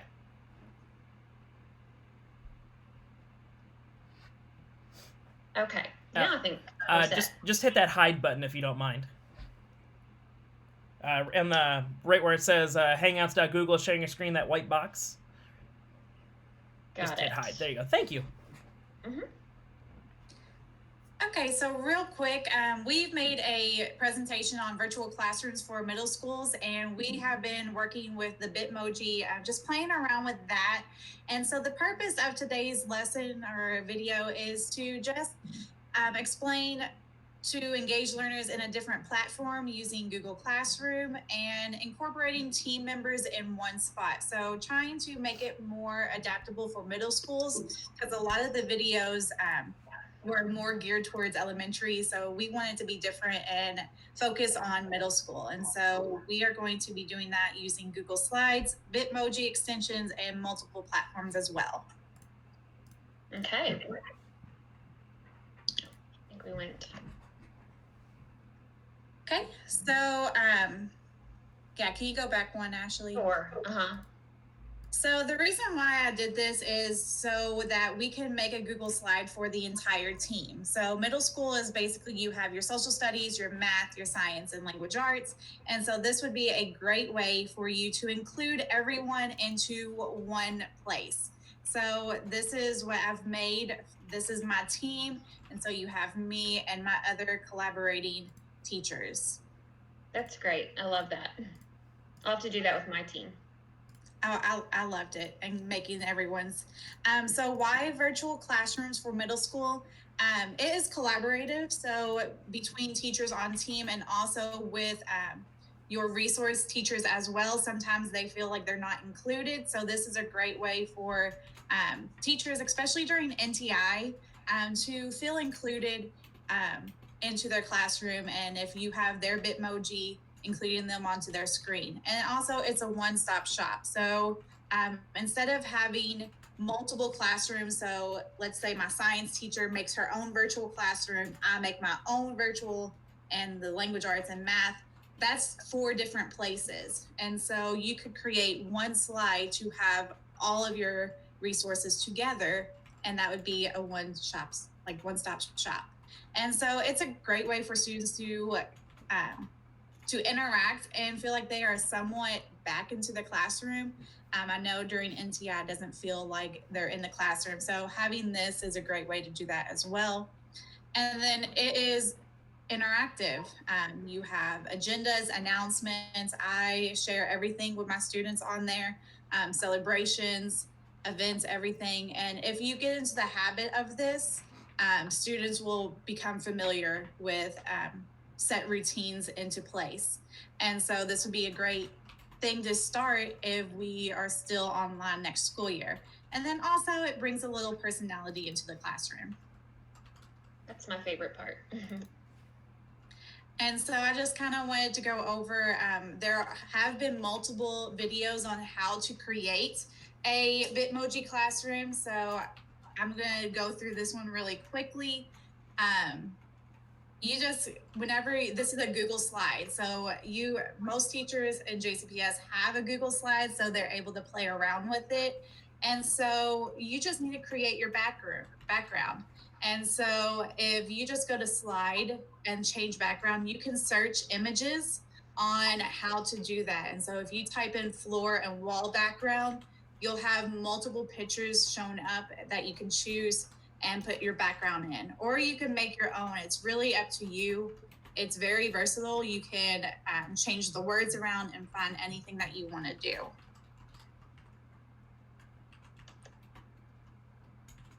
And so there's decorations. I've learned from Elaine how to basically take your images and take away the background.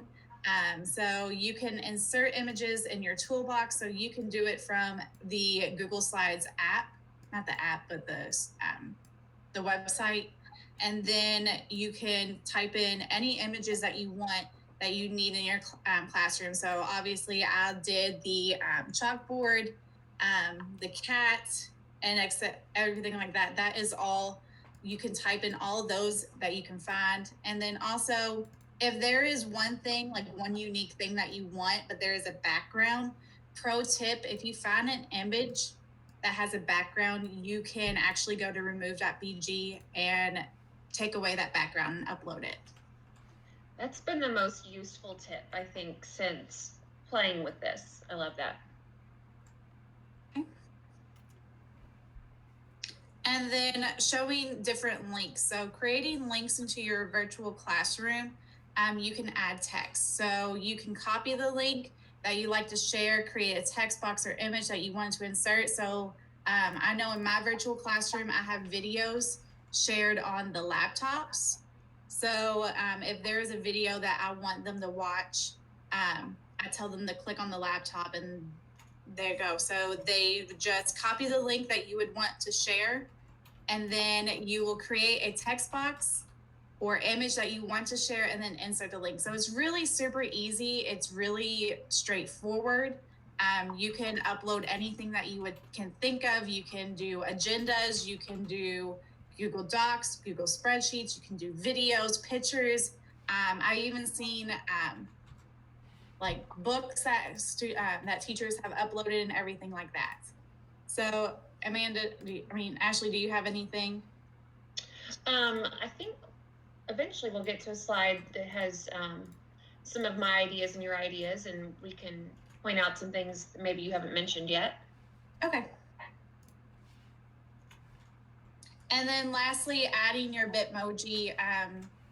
Basically, you just need to go to the Chrome web store and download the Bitmoji extension. And so if you have a Snapchat or a Bitmoji account, you can create your own avatar and you can design it however you want. So I have 2 team members that do not have a Bitmoji. And so I created their own. And the way that I did that was I erased mine, like I restarted it from scratch and made one for them.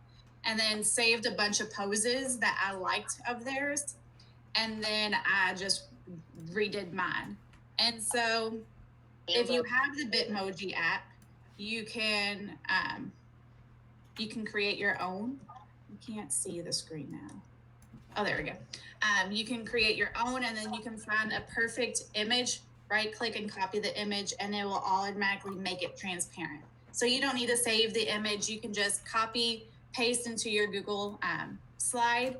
And also a pro tip, I had a lot of trouble trying to find images that without words or anything like that. So if you type in pose or read or anything like that, you can search for the search bar. You can find full Bitmoji images that are just plain, that they're just standing full body. And so if you search anything, like I know my favorite one to search for is coffee, and it has me holding a coffee mug.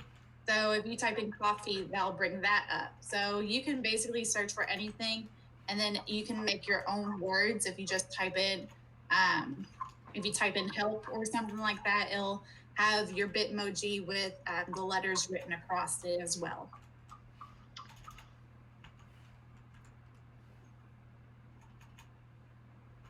Did Elaine end up joining us yet? I can't see. That might be her and the other JCPS one. I'm not sure. Okay. Oh, okay. She said she'll hop in a few. So we're going to skip her slides for a minute. But I love these add-ons of animojis. She'll talk to us more in a little bit. And so here's my classroom that I've made.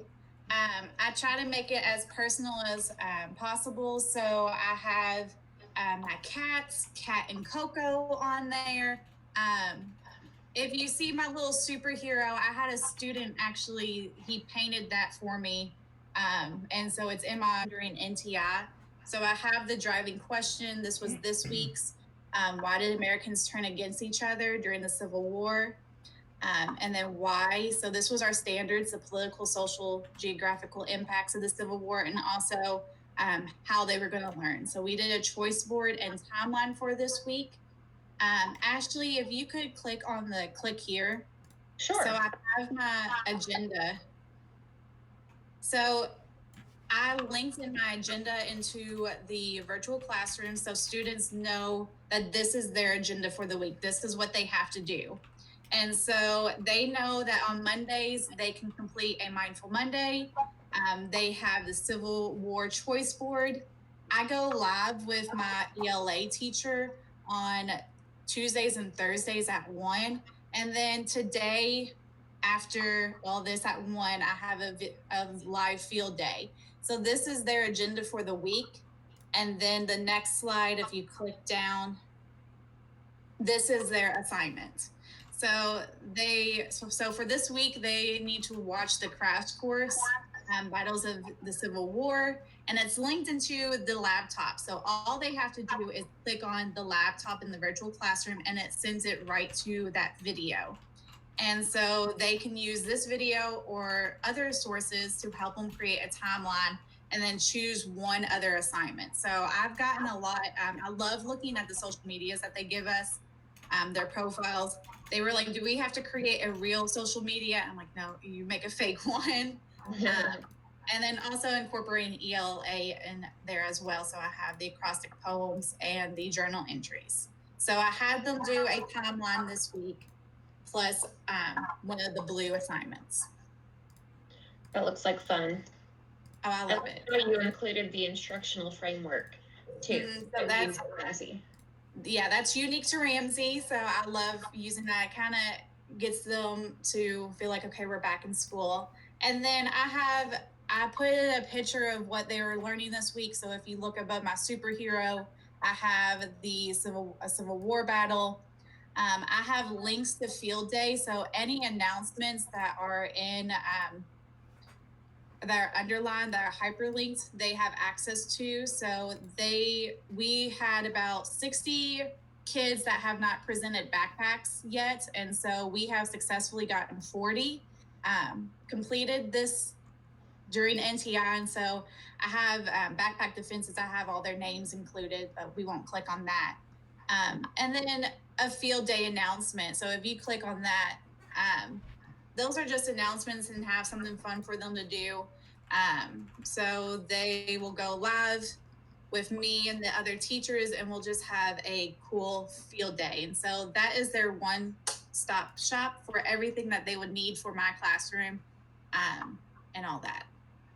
So I think that's really all I got to say about my classroom. Okay. And then this is my ELA. So me and my ELA teacher collaborate a lot. And so I helped her create this slide. So she has a lot of the same things as well. And you can also see I added our resource teacher, Mr. Folks. So again, he can be included, he can be added on, he can add his resources as well. So that was a great way for middle school, if you have a resource teacher, to include them, make them feel like they are part of the team. You can add that as well. I love that. And here was my example. So just the book trailers that I added, some of my favorite books, a reminder to check the email, some of the similar things that you've done with we're doing the field day as well, links to other things we were doing this week. I added in a Alexa and an instrumental playlist that the students were used to from our class when we did reading every day. We did the Mars Patel podcast, so I linked that season here as well. And so there are multiple ways to share your your virtual classroom, your Bitmoji classroom. And so I have all 4 classes on one Google slide. So there's one presentation and there's 4 different slides to them. One thing Ashley showed me how to do was download a PDF document and upload it into Google Classroom. I found out, like, whenever I sent a Google slide to my faculty, I had one of my coworkers, he just jokes around with me and he can manipulate it. But he was able to make a copy and manipulate it and show me. He's like, oh, you're doing funny things. And so I thought it was really important to, if you are going to share this on Google Classroom, I would either download it as a PDF document. Students are still able to access the links, and they don't have a chance to manipulate anything. And then another thing is that you can link it to your email signature. So I know earlier on the another episode they talked about that, but Ashley, can you go over the publish to web, because I don't really know how to do that much. Yeah, that one was actually really easy too. I found out I actually prefer that one. So if you just go to File, Publish to Web, and share that, again, it takes away their ability to manipulate your slide, but it will also still update live when you make changes. So actually, I prefer option number 2 now over the PDF option, but I think they do the same job. Okay. And then another thing, your team's virtual classroom, the reason why we did it for middle school is because it is collaborative. If you keep it up to date, it could be one place to look for multiple resources. So I know during NTI, whenever we do attendance, we realize that one kid might check into only one teacher. And so if you have access to everybody's classroom, there's really no excuse for that student to be like, well, I didn't know what to do for science, or I didn't know what to do for social studies. You have all the content in one area. And so that was one reason why I did that, because again, I had a couple students that they only went to one class, or they did that. So I thought this would be a great resource to do for students that only like to check in with one teacher, so they can still get all contents. Good idea. And then another thing that you can use this for is for major information. So I teach 8th grade, and we do backpack defenses. And so with your virtual classroom, you can create a slide that has all the important information that you need. So we have a JCPS template. We have the Ramsey NTI backpack plan with the backpack skills that tells them this is what it means to be an effective communicator. This is what it means to be a productive collaborator. And then a rubric of how they will be scored on their defense. And then I also have a list of students. Again, we had about 60, and now we had 40 that successfully defended. So I put their name for recognition on it so that they feel special. And then pro tip, use virtual classrooms as a go-to for important information. That's the main thing that you can take away from this. All right. Thank you, Alexis. And I'm just going to add on a couple other things. If you're ready to ditch the basic Google Classroom header, it's not interactive, but still change up the look on Google Classroom. So to create a Bitmoji banner, you would want to open a new Google slide presentation. And then you've got to go to File and Page Setup and choose Custom and change your size, 800 by 200 pixels. Because otherwise, if you try to copy and upload a picture in the regular size, it wouldn't fit. So you've got to do the long, stretched out banner size. Then you would just follow all the same steps from this presentation to personalize your banner, adding your walls and background and images. And when you complete it, go to File, download as a PNG image, and then you can go to Google Classroom and where it says upload photo on your banner, you would find your image that you just downloaded, and voila, there it is. And also, I did step-by-steps. I went through this because Ashley asked me to, and it was super easy just to do it. So I just followed everything to a T, and it was easy peasy, lemon squeezy. Oh, good. Very good. I attached this video too, and I'm not going to show it today, but I used it when I was first learning how to do the banner. If if you found that your background was looking stretched out. I thought that was helpful. And then I also have been interested in the animation add-ons. So for anyone that's familiar with Snapchat, which I had the app on my phone, but I actually had not opened it up in a long time. So I watched the video that I've linked down below and figured out how to do it. But if you're already familiar with it, it's pretty simple. It didn't take very long. You record and save a few seconds of your favorite Snapchat Bitmoji moves, and then you would email the video to yourself and do the rest on the computer. So I uploaded the video, just kind of like the remove.bg for a still image. Unscreen.com/upload is for videos to remove the background. Then once you have that removed, you download to your computer as a GIF and then insert the image. So I did the dancing Bitmoji and the one sitting reading a book. And that's that. Elaine's on, I think. Yeah, So I'm we can here. go back with that. Okay. Hey girls, how are you doing? Good, So- how are you? I'm good. I am so excited for everybody to learn these things. I'm going to go ahead and screen mirror, and if I have a dog barking, I am so sorry. But so as we I need to also share my screen. There we go. All right. So let's see. Should be mirroring. Oh. It is not mirroring, it doesn't look like. So let's see. There we go. All right, so it's okay. So and as you know, you have these animojis is what they're called, and you can actually use these if you have an iPhone. And I don't have an Android, but I'm thinking they probably have come up with something similar. But just as we talked about how the Bitmoji can be used with Snapchat, you can do very similar things with your animojis.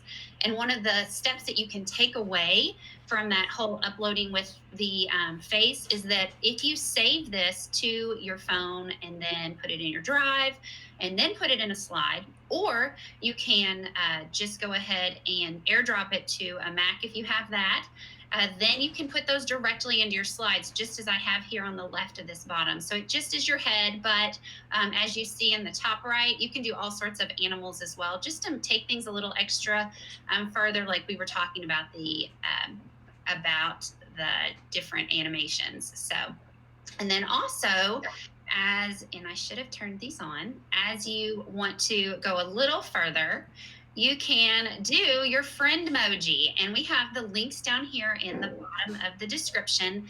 And all you have to do is find, and it gives you step-by-step instructions in the link of the template in the description of this presentation of this slide. And you just find the link of your Bitmoji, and then you have a friend share the link of their Bitmoji, and then you can have these friend Bitmojis. And then we took it a little step further and put that into remove.bg, and you can erase by going to that tab up in the top right inside remove.bg, erase any of the words that you want in there. So you don't have to worry about having necessarily all those things in the background. You can just use, as I've shown with my friend Danielle Washburn, you can have those Bitmojis have friends. So if you have a co-teacher or use your teammates, and so it's super, super cool to have those interactive Bitmojis too. I love that. Yay. Let's see. Ashley, do you want to go ahead and do we have more that we can show them? Yep, we do. Or did you already go ahead? You went over these, so. We went through it already, thanks. Yay. Do we have any questions in the chat by any means? I did not see any. Just a lot of people saying that they love seeing the Bitmoji classrooms in the middle school context. Russ Hockenberry is very excited about animojis. Well, for some reason, if I was gonna try to do that to my screen, to my computer, but it's not doing it. It must have been on my other one, but it is super easy. And if anybody is out there with an Android, let me know if there is an equivalent with Androids, because I want to know to make sure that I support anybody else with Androids as well. And if you don't mind, go to Twitter and tag myself and Ashley and Alexis, as well as put it on the hashtag JCPS.DIGIN, which is Digital Innovation for JCPS. So I know we have a few minutes, but girls, you rocked it out. I was watching behind the scenes, and you guys are amazing.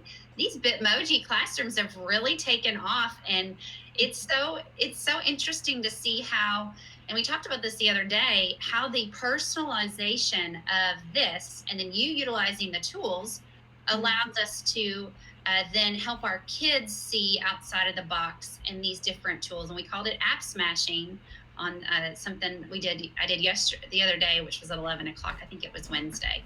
But app smashing, I mean, girls, you would have never thought that you could have smashed all these things together and it actually come up with something like this. But our kids will be able to do this as you model it as well. And of course that vulnerability of going outside of your comfort zone too. So I love it. Love it. I was thinking about for next week and our last couple of days to have students create a classroom to go with the themes of our units for the year.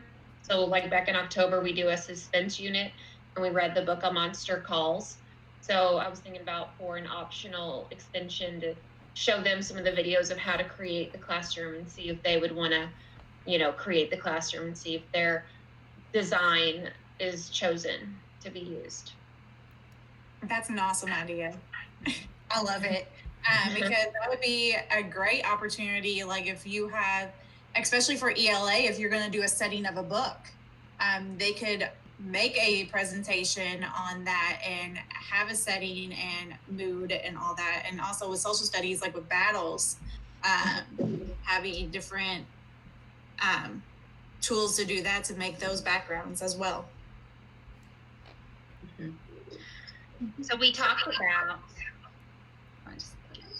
about in the other one that was on 11 o'clock, and I'll pop it into this presentation, but we also talked about those virtual animals that you can have from Google. And if you've not gotten to do this from your smartphone, it is super easy to do, and you just search in a browser like Chrome or Safari, and you search an animal, and then you take that animal and then you can run it through that not the remove, but you run it through the unscreen, and you can have an animal inside your classroom as well. And then the students can use that so that they can make it more special. So awesome. So it's really cool.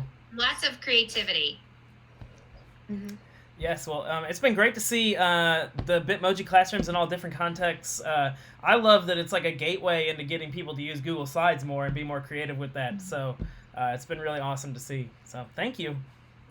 Thank you. Thanks. Hope you all have a great weekend. Bye, guys. Happy Friday. Bye. All right, everybody. We have one more session coming up this morning for you. So if you go to jcps.me/NTI, go to the digital learning schedule on the teacher toolkit. You can find all of these resources. We have Coding Beyond NTI coming up with Danielle Washburn and Nikki Walker. She's our third digital innovation leader of the day that is on today. Remember, you can follow along with us on Twitter if you follow us at JCPSDI. We are all super excited because we're welcoming a new team member, Rebecca Reynolds.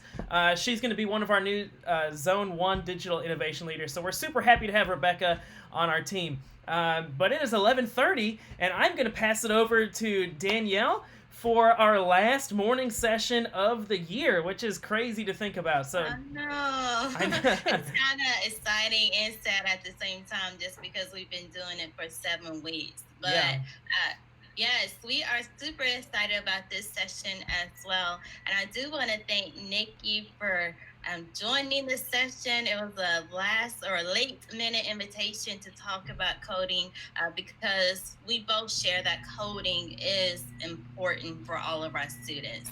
So I am Danielle Washburn, high school and state agency digital innovation leader. And I'm Nikki Walker. I'm a teacher at Wilt Elementary, and actually a computer science teacher at Wilt Elementary. And a fellow lover of coding, just like Danielle, so much that I'm also a code.org facilitator. So if your school needs training, feel free to let me know. Yes. All right. And then I am going to share my screen at this time, so we can get started on our presentation. Here we go. Nikki, while you're not talking, you could mute your mic for a minute. Sorry, it's we're getting like some feedback from it. Thank you. All right. So what is? Let me turn on closed captioning real quick. All right. So what is coding?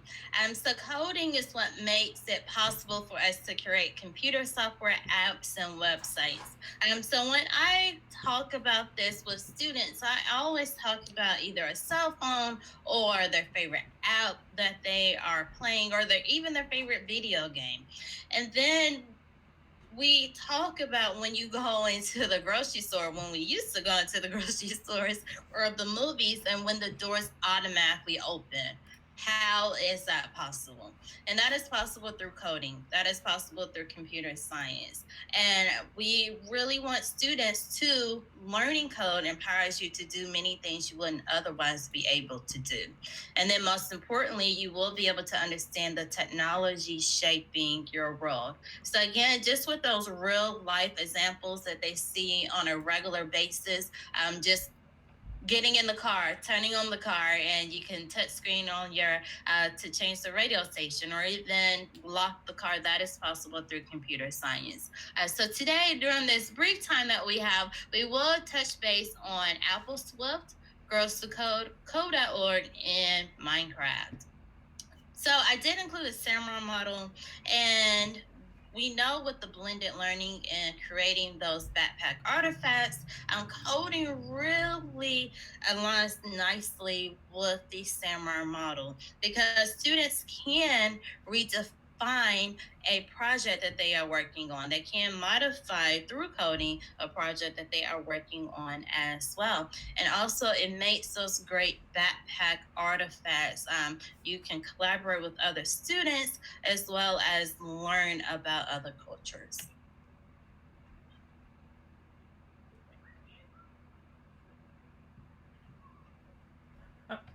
Nikki, you're muted.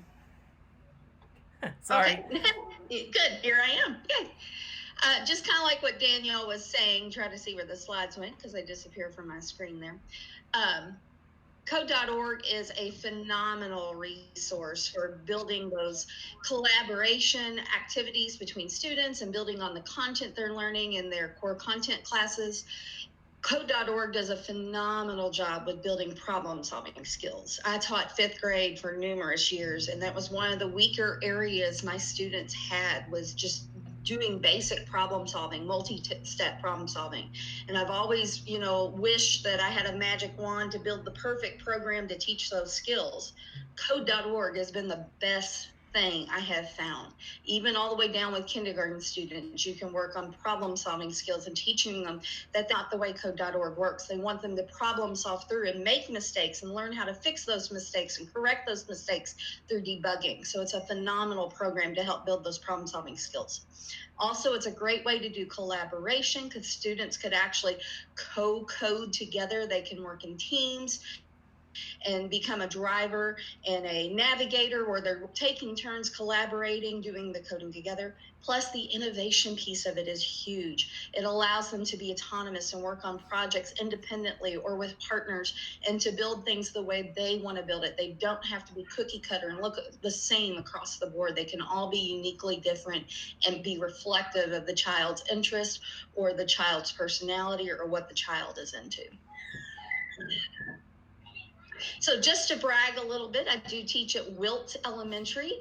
This is our second year with coding, and this year alone, Wilt students has wrote over 540,000 lines of codes this school year. And I know that number would have been higher if we didn't have to pull out of school and go into NTI in March, but that is a very impressive number. And across our sixth grade groups who participated, our third graders were the ones who wrote the biggest amount of lines of code across the grade level. So great job to Wilt third graders as well as the rest of the Wilt students for doing an amazing job with their coding skills this year. Yes,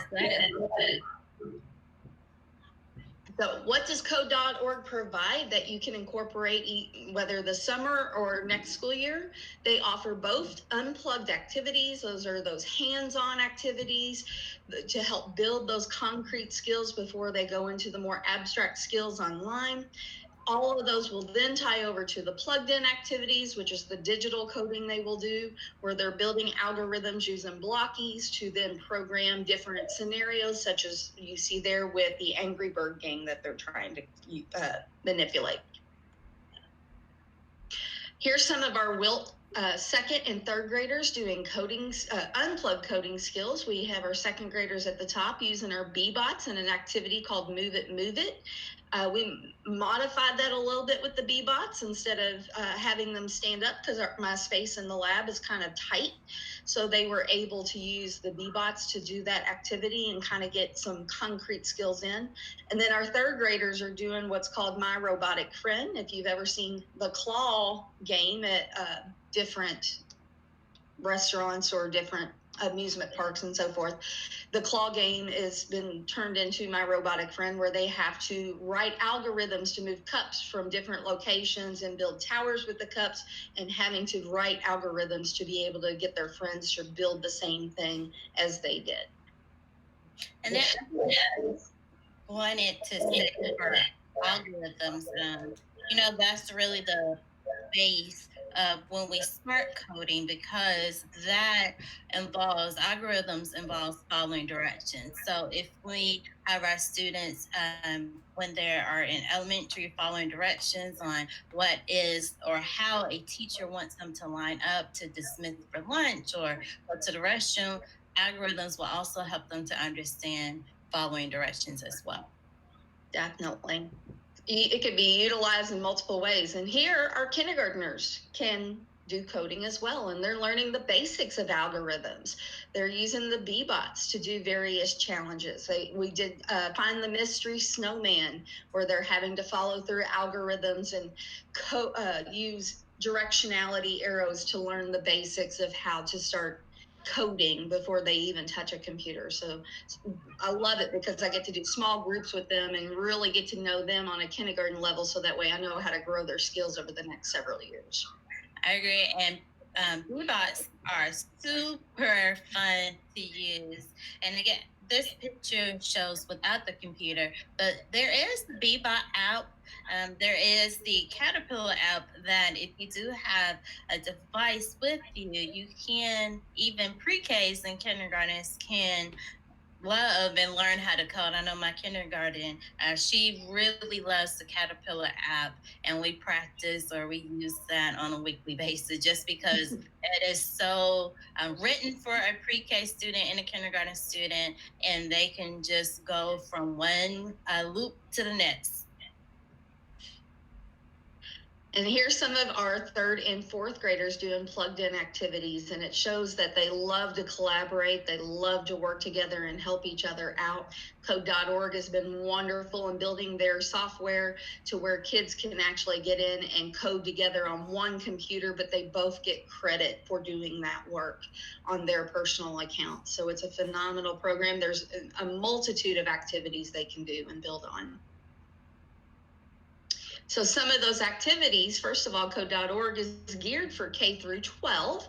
The fundamentals program that they've built is geared for kindergarten through 5th grade. 6 different courses that you can split it up. They suggest the course levels there, although you can modify it the way you need to, which I've done over the last 2 years. We've successfully gone through course A through D. We're going to add course E next year.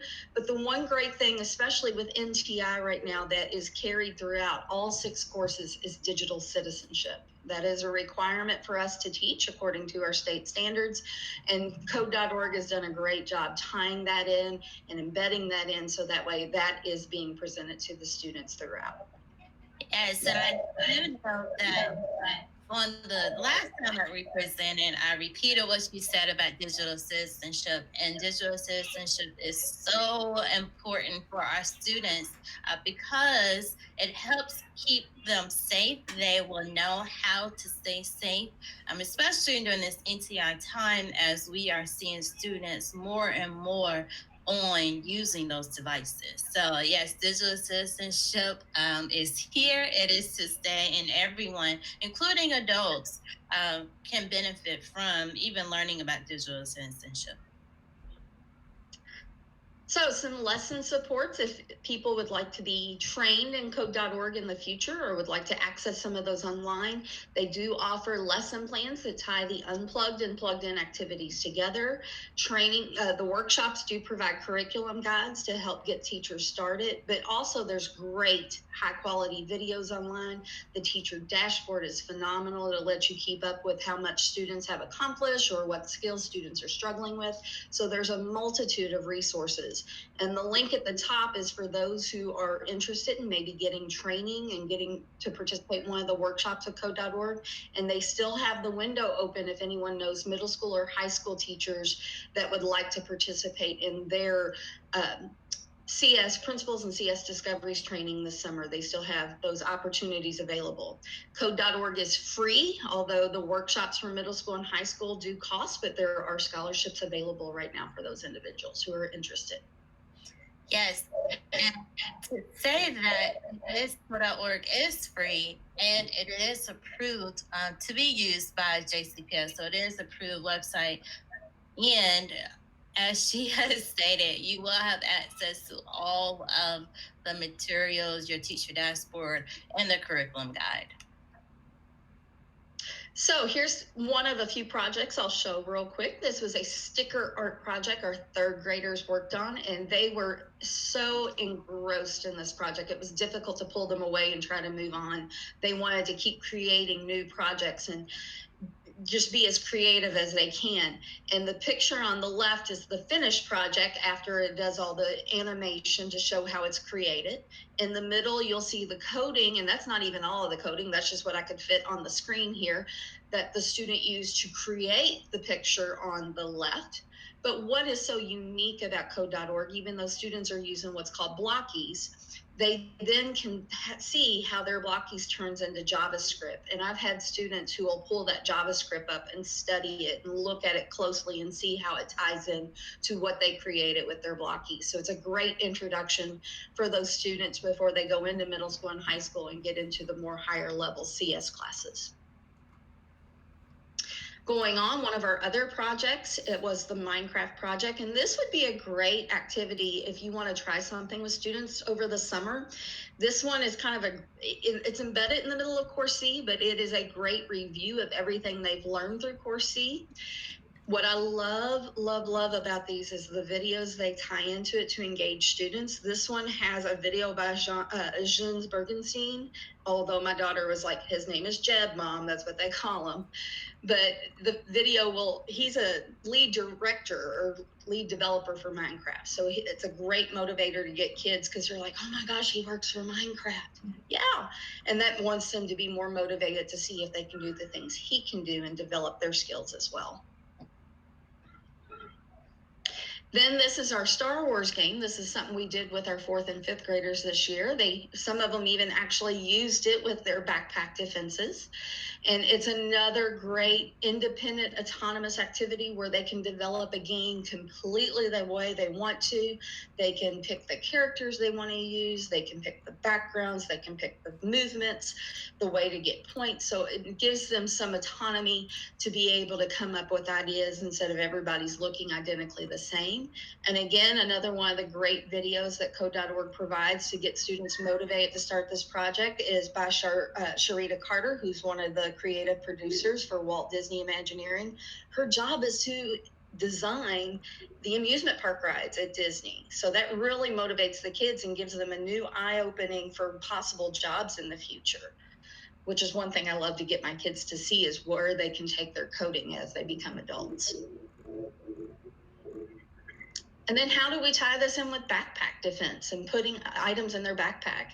What I do is I have my kids kind of keep a log as they go of the projects they work on. They link their projects into that log. They do reflections. at the end or throughout. My 4th and 5th graders kind of do reflections as they go. And then they also offer certificates at the end of a course. So when our students complete a whole course, they earn a certificate, and we can put both of those things into their backpack as a way of showing that they're innovators. And we definitely so they are, like you said, innovators and uploading still during NTI and beyond NTI about all of the amazing and awesome things that they are completing during their time. So another thing code.org offers that would be a great way to tie into the summer, or a great starting point for teachers in the fall, would be their Hour of Code activities. They create one special one each year because they kind of were one of the founders of the Hour of Code. I know Dance Party has been an amazingly large hit since it came out last year, where students can pick a song they're into and actually choreograph dance movements with various characters, like watching a real music video. That's been a big hit with my kids. The Artificial Intelligence for Oceans is a new one that came out this year, which is kind of perfect timing because code.org has done some activity or done some articles to show how AI is working with identifying where possible hotspots will be for the coronavirus. So it's really unique to see that kids can get their hands on these activities early and start learning early. Yes, and I put on there 78%. 78% stands for that 78% of our JCPS schools did participate in Hour of Code last year. So that deserves a round of applause because we have so many schools participating in Hour of Code, and thank you to those teachers for providing those opportunities for students. I know next year that number will be larger because I am shooting for 100% of our schools to experience or to introduce students just coding. Like Nikki has stated, it can be with using devices, or it can be those unplugged activities, and we can break out some chart paper markers and we can get them to code. Very easy to do. Another great resource that code.org has introduced during this NTI time and possibly throughout the summer is what's called the code breaks. And that's where they're bringing in big name people to interact with the kids through Zoom meetings, actually. And a few kids each week, based on the large group of kids that are participating, actually get to ask questions and show their coding projects they're working on.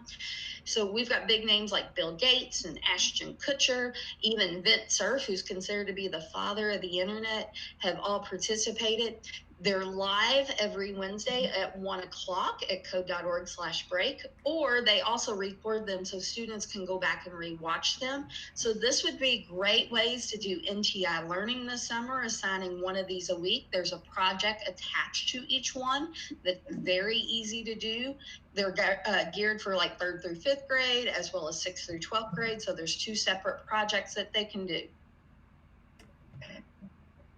And then some other useful sites that I've discovered and have used in my CS lab, Grasshopper and Turtle Academy, both kind of teach students the beginning steps of building JavaScript. We've used both of those in my Girls Who Code group, where they actually get to sit and start learning how to write JavaScript out. Chrome Music Lab was actually introduced to me by one of my Girls Who Code, and she got to teach the whole Girls Who Code hour with us and teach the other students how to do Chrome Music Lab, which is where you get to actually do some coding with music and developing songs with music. That became a big hit and became one of a big backpack defense item this year. And then Tinker has an Hour of Code. Tinker, it does cost, but their Hour of Code activities are free. And they're really kind of unique with those K through 2 kids. So to give them some plugged in activities that are really simple, they kind of geared for them. They really enjoy those. And then thanks to Jim Unger, we're going to be adding Minecraft EDU to Wilt next year as a part of our CS lab as well. Yes, and an amazing resource for Minecraft. And if you have any questions about Minecraft, you can always reach out to James Unger, and he will support you.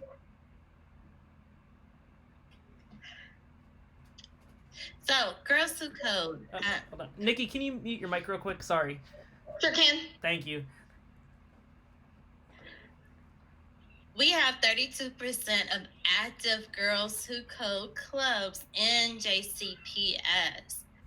Girls Who Code provides the sisterhood, the impact, and the code for 3rd through 12th grade girls. I have seen some Girls Who Code clubs that have boys join, and that is totally okay.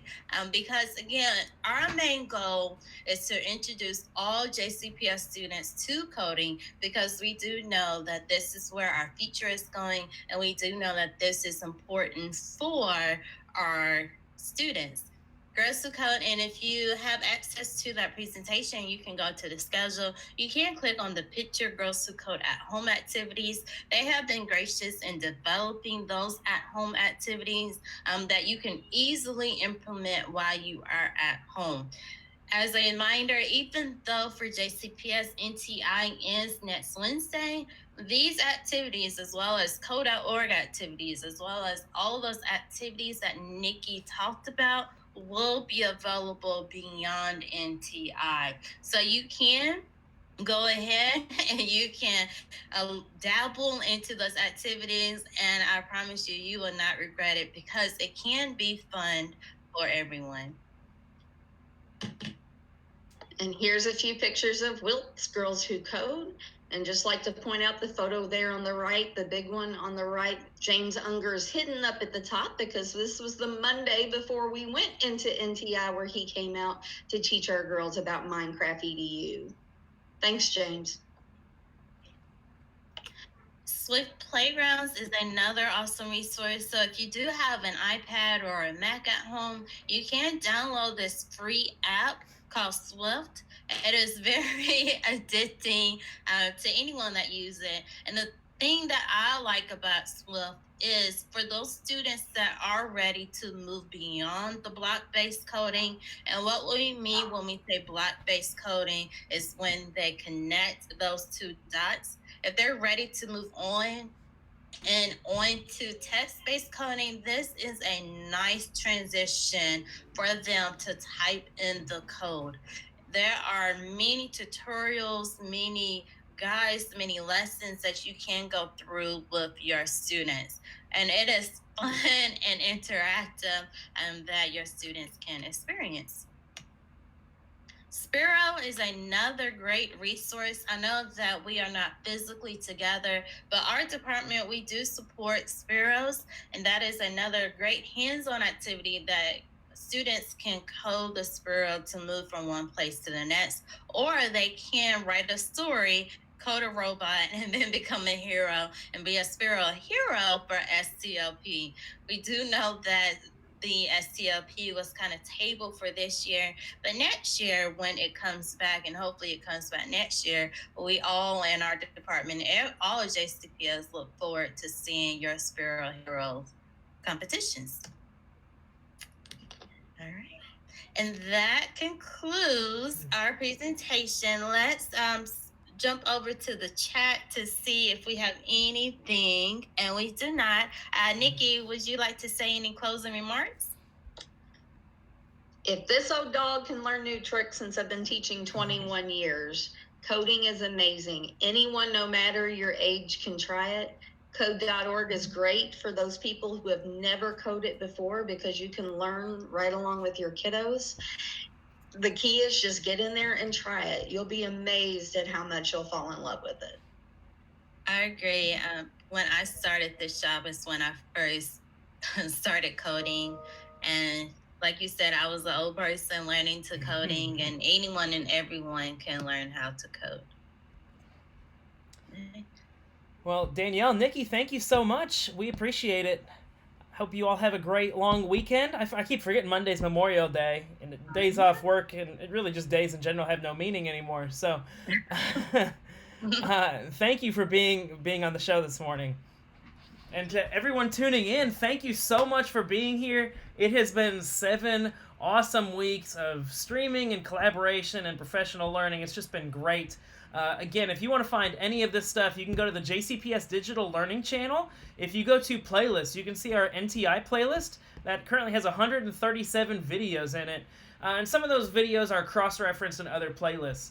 You can also go to the jcps.me/NTI, go to the digital learning schedule, and you can go through all of these weeks of completed presentations and things like that we've been doing on our streams. We have a few sessions this afternoon, so 12:30 we have an on-demand session, voiceovers and Google Slides. And then we have Kyle Chandler leading us through a few more sessions to round out our 7th and final week, and this is our last day of streaming. So thank you all so much for tuning in, for subscribing, for following us on Twitter, which, by the way, you can still do if you follow us at JCPSDI and tweet your awesome stuff to the hashtag JCPSDigin. We have thoroughly enjoyed being with you these past 7 weeks, and I hope you have a great long weekend, and if we don't get to talk to you, have a great summer break. And take care of yourselves.